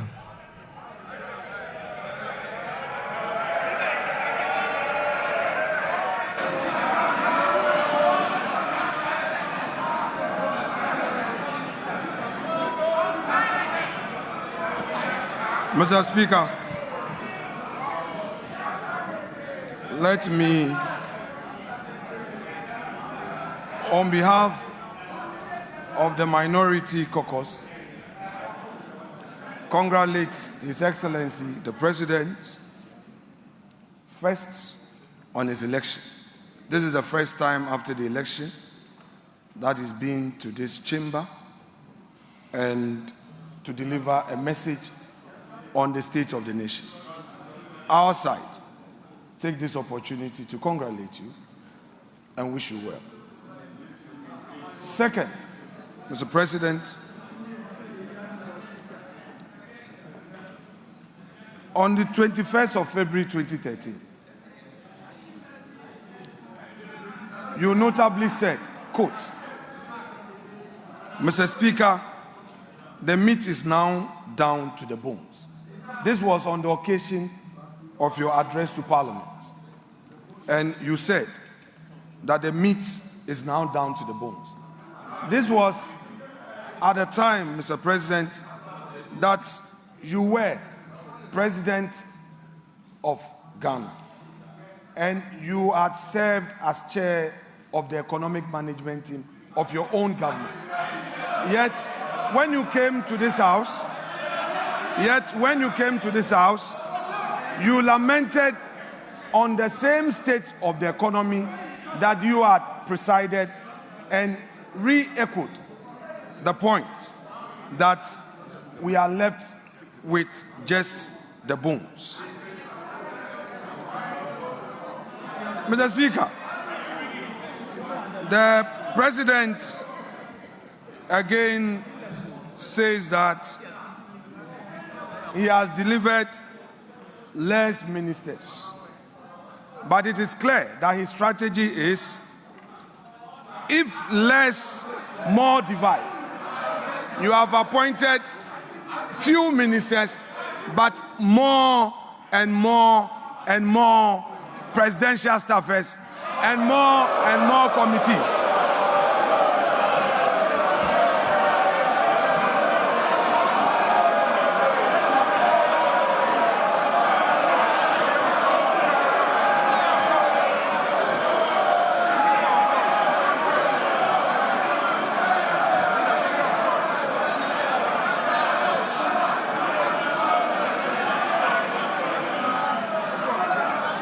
Mr. Speaker, the President again. Honorable members, please. The President again came to this House with a familiar story. The usual lamentations. He packaged it in a language as though we have a new beginning. Mr. Speaker, if the President has any concerns, his duty is to fix it.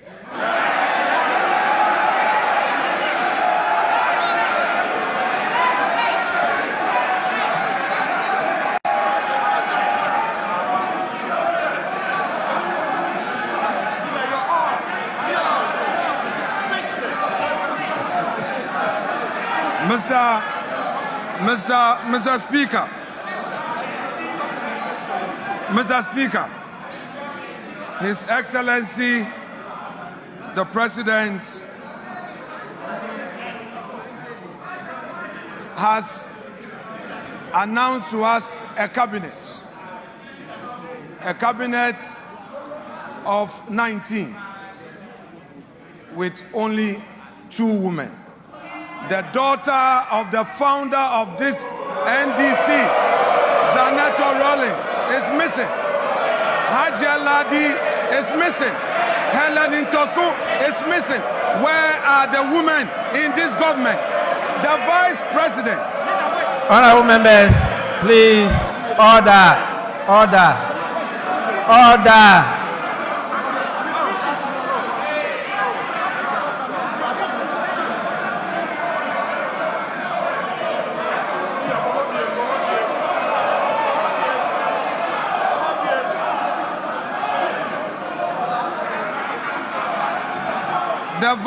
The Vice President is part of the government, and we are seeing only 2 women in cabinet, and the Vice President is sitting there.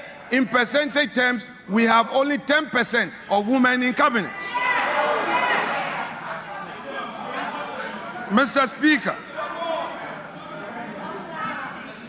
the President again, as part of his lamentations, is telling the nation that through some arrangements, they have been able to do 2 things. Pay domestic bonds that matured, and then also they have successfully done some financial engineering to pay some energy sector debt to keep our lights on. My question is, Mr. Speaker, has the President any budget? This is the budget he inherited, the revenues he inherited that he has used for this purpose. The same government is condemning. Mr. Speaker, he has today told us that we have 2.2 million Ghanaians unemployed. But what he has forgotten, that in his administration, in less than 100 days, all we know is sack them, dismiss her,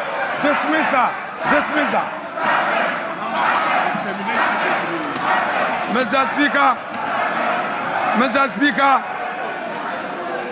on the streets of Accra today, the youth of the country are saying that Mahama Bakun termination bebre. Mr. Speaker, we are happy to hear from the president that he is going to launch the Nkokon Kitinkiti. We are happy to hear this, but we are curious because only yesterday we heard of a confirm. Mr. Speaker, the president talked about the school feeding program, and in his submission on the school feeding program and the status of it, he said that they are now feeding the children well. What he didn't say was that at the time he assumed office, the previous government had paid every single one of the caterers. What he failed to tell Ghanaians was that President John Ajekum Kufuor, who is seated in this chamber, was the one who initiated the school feeding program. He did not acknowledge him.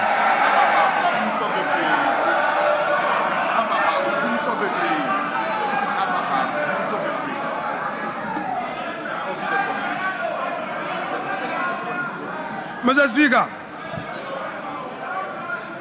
what are we seeing in this government? The same old stock. The same old stock. There's nothing new. There is nothing like transformation. Only yesterday, Mr. Speaker, the youth of the NDC besieged the headquarters of the NDC demanding for jobs. Where are the jobs? Mr. Speaker,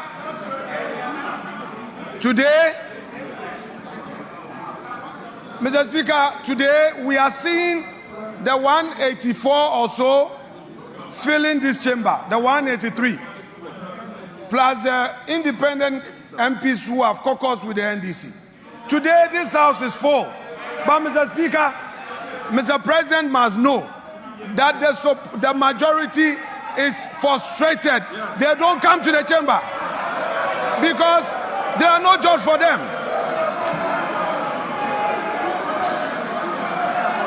Mr. Speaker,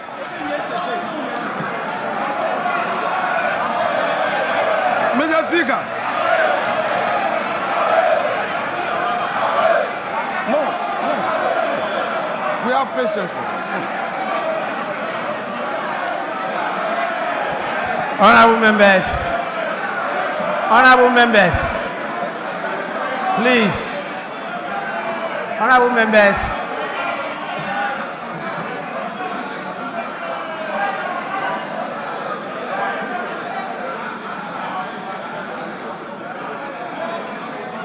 Honorable Minority Leader, you have 1 more minute.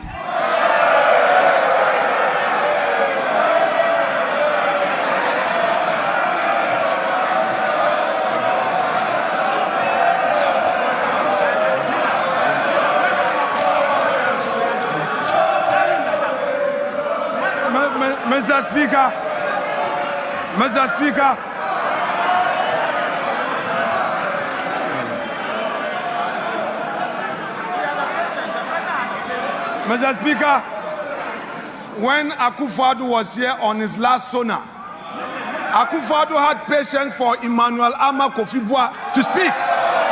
Mr. Speaker, there must be patience for the minority side. I cannot be limited, Mr. Speaker. Let me finish.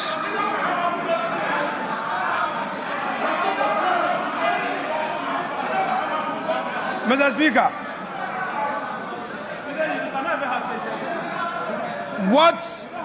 what we have heard today fails to acknowledge the strides made in the last 8 years. Mr. Speaker, the president failed to acknowledge that he came to meet a peaceful and a stable country. 2, the president failed to tell us that he came to meet a public and civil service that the government, in spite of all challenges, was able to pay consistently. Mr. Speaker, the president failed to tell us that in spite of all the crisis, consistently, the Akufo-Addo government was able to increase wages. And the minimum we did was 11% as compared to his 10%. Honorable Minority Leader, Mr. Speaker, to conclude. Your time is Mr. up. Speaker, to conclude. Honorable members, my attention has been drawn to the presence of more distinguished members. And I want to draw your attention to them.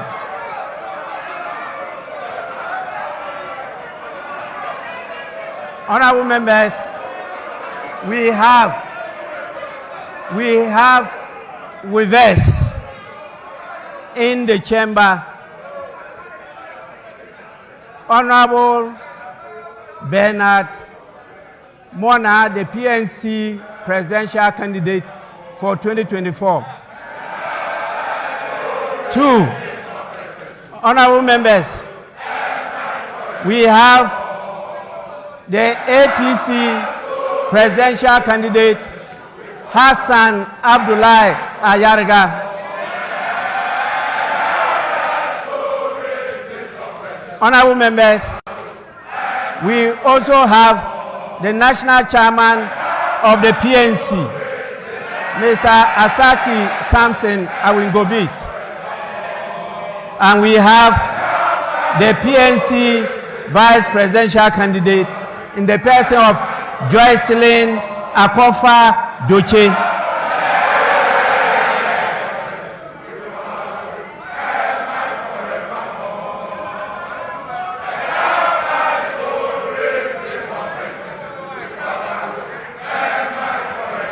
Honorable members, I now put the question.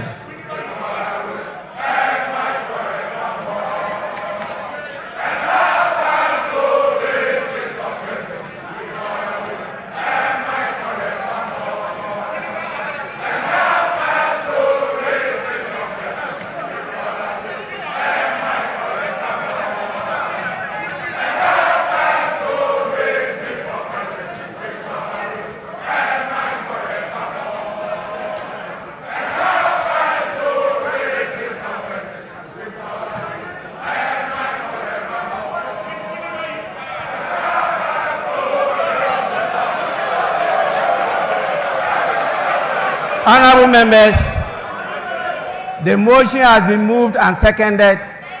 As many as are in favor of adjournment, say aye.